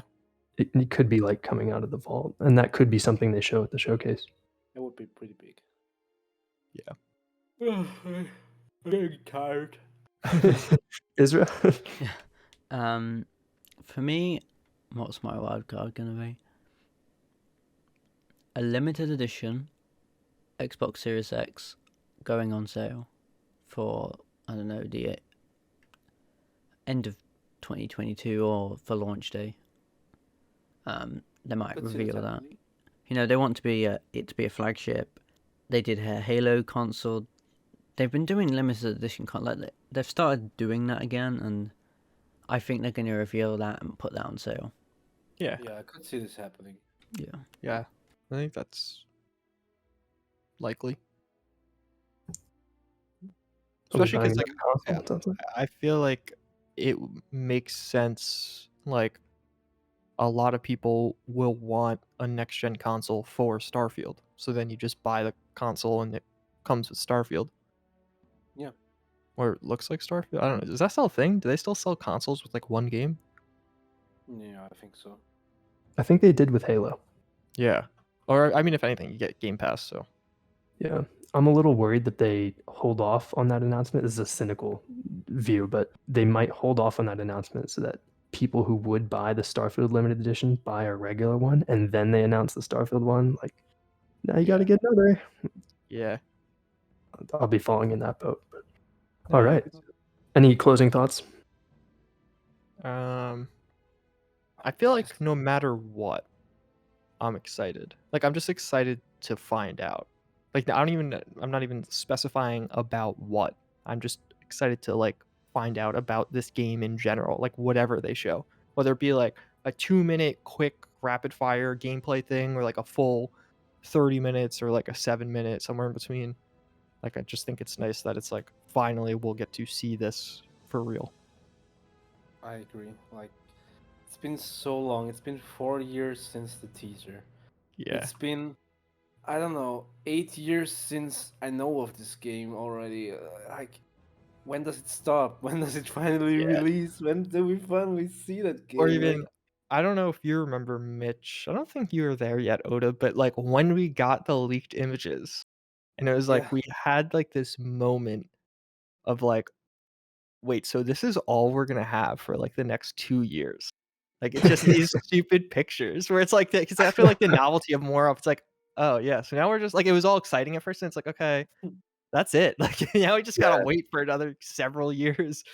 Yeah, the novelty lasted about as long as it took to scroll through them. Yeah. And then after a while, like, oh yeah, that's a wall. Yeah, okay. Like, yeah, cool, Starfield, okay.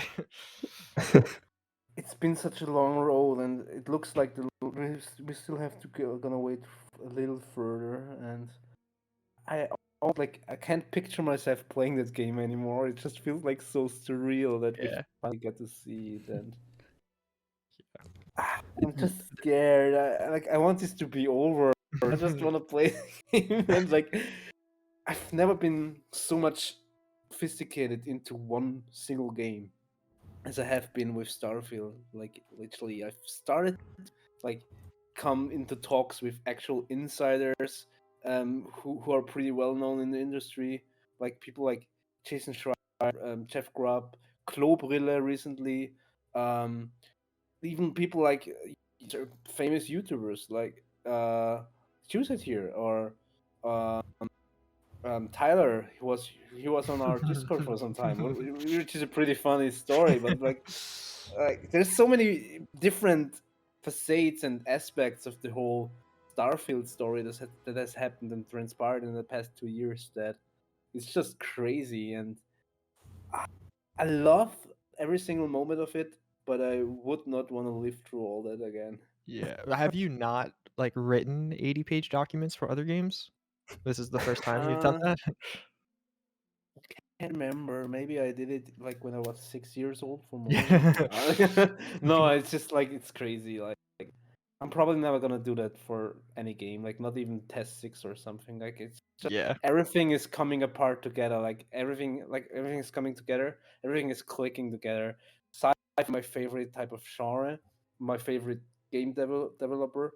Story is pretty interesting. It's not like Mass Effect. It's more like hard sci-fi.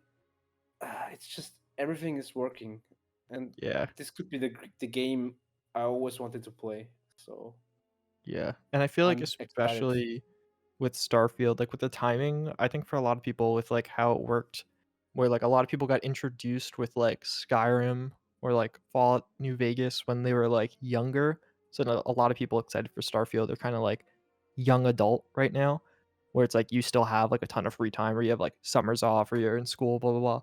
But then like now it's like, all right, this is kind of like the last big one where it's like the next Bethesda game, like people are gonna have jobs, they're gonna have kids, like and obviously that Yes. doesn't apply to everyone, but it's going to be like, a lot of people are going to have, this will be like the last big release from Bethesda Game Studios as far as them actually having a realistic amount of free time and not having a ton of responsibilities.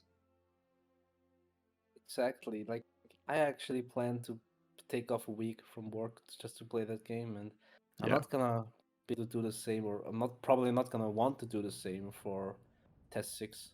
Even Or though Fallout it 5. be even though that game could be more amazing, who Yeah. knows? But yeah, it's like it's sort of like everything is coming together. This is it. This is the one. One of the things I think about is that like it feels like there's this sense of finality, like we're reaching the end of the road when we finally see the game, and in some sense we are, but really like 5 years from now, when we have hundreds and hundreds of hours in Starfield, probably more, we'll hardly even remember the last 4 years. So Yeah. Like Yeah. the voice in the trailer said, we've come to the beginning of the end. Yeah. And then we still may have a year to wait. Some Yeah. reveal trailer. Until the next delay. Yeah. And that's the other. It's like, oh man, imagine it's like actually they reveal the trailer comes to an end and like 6/6/2023 comes. It's like, oh, that's brutal.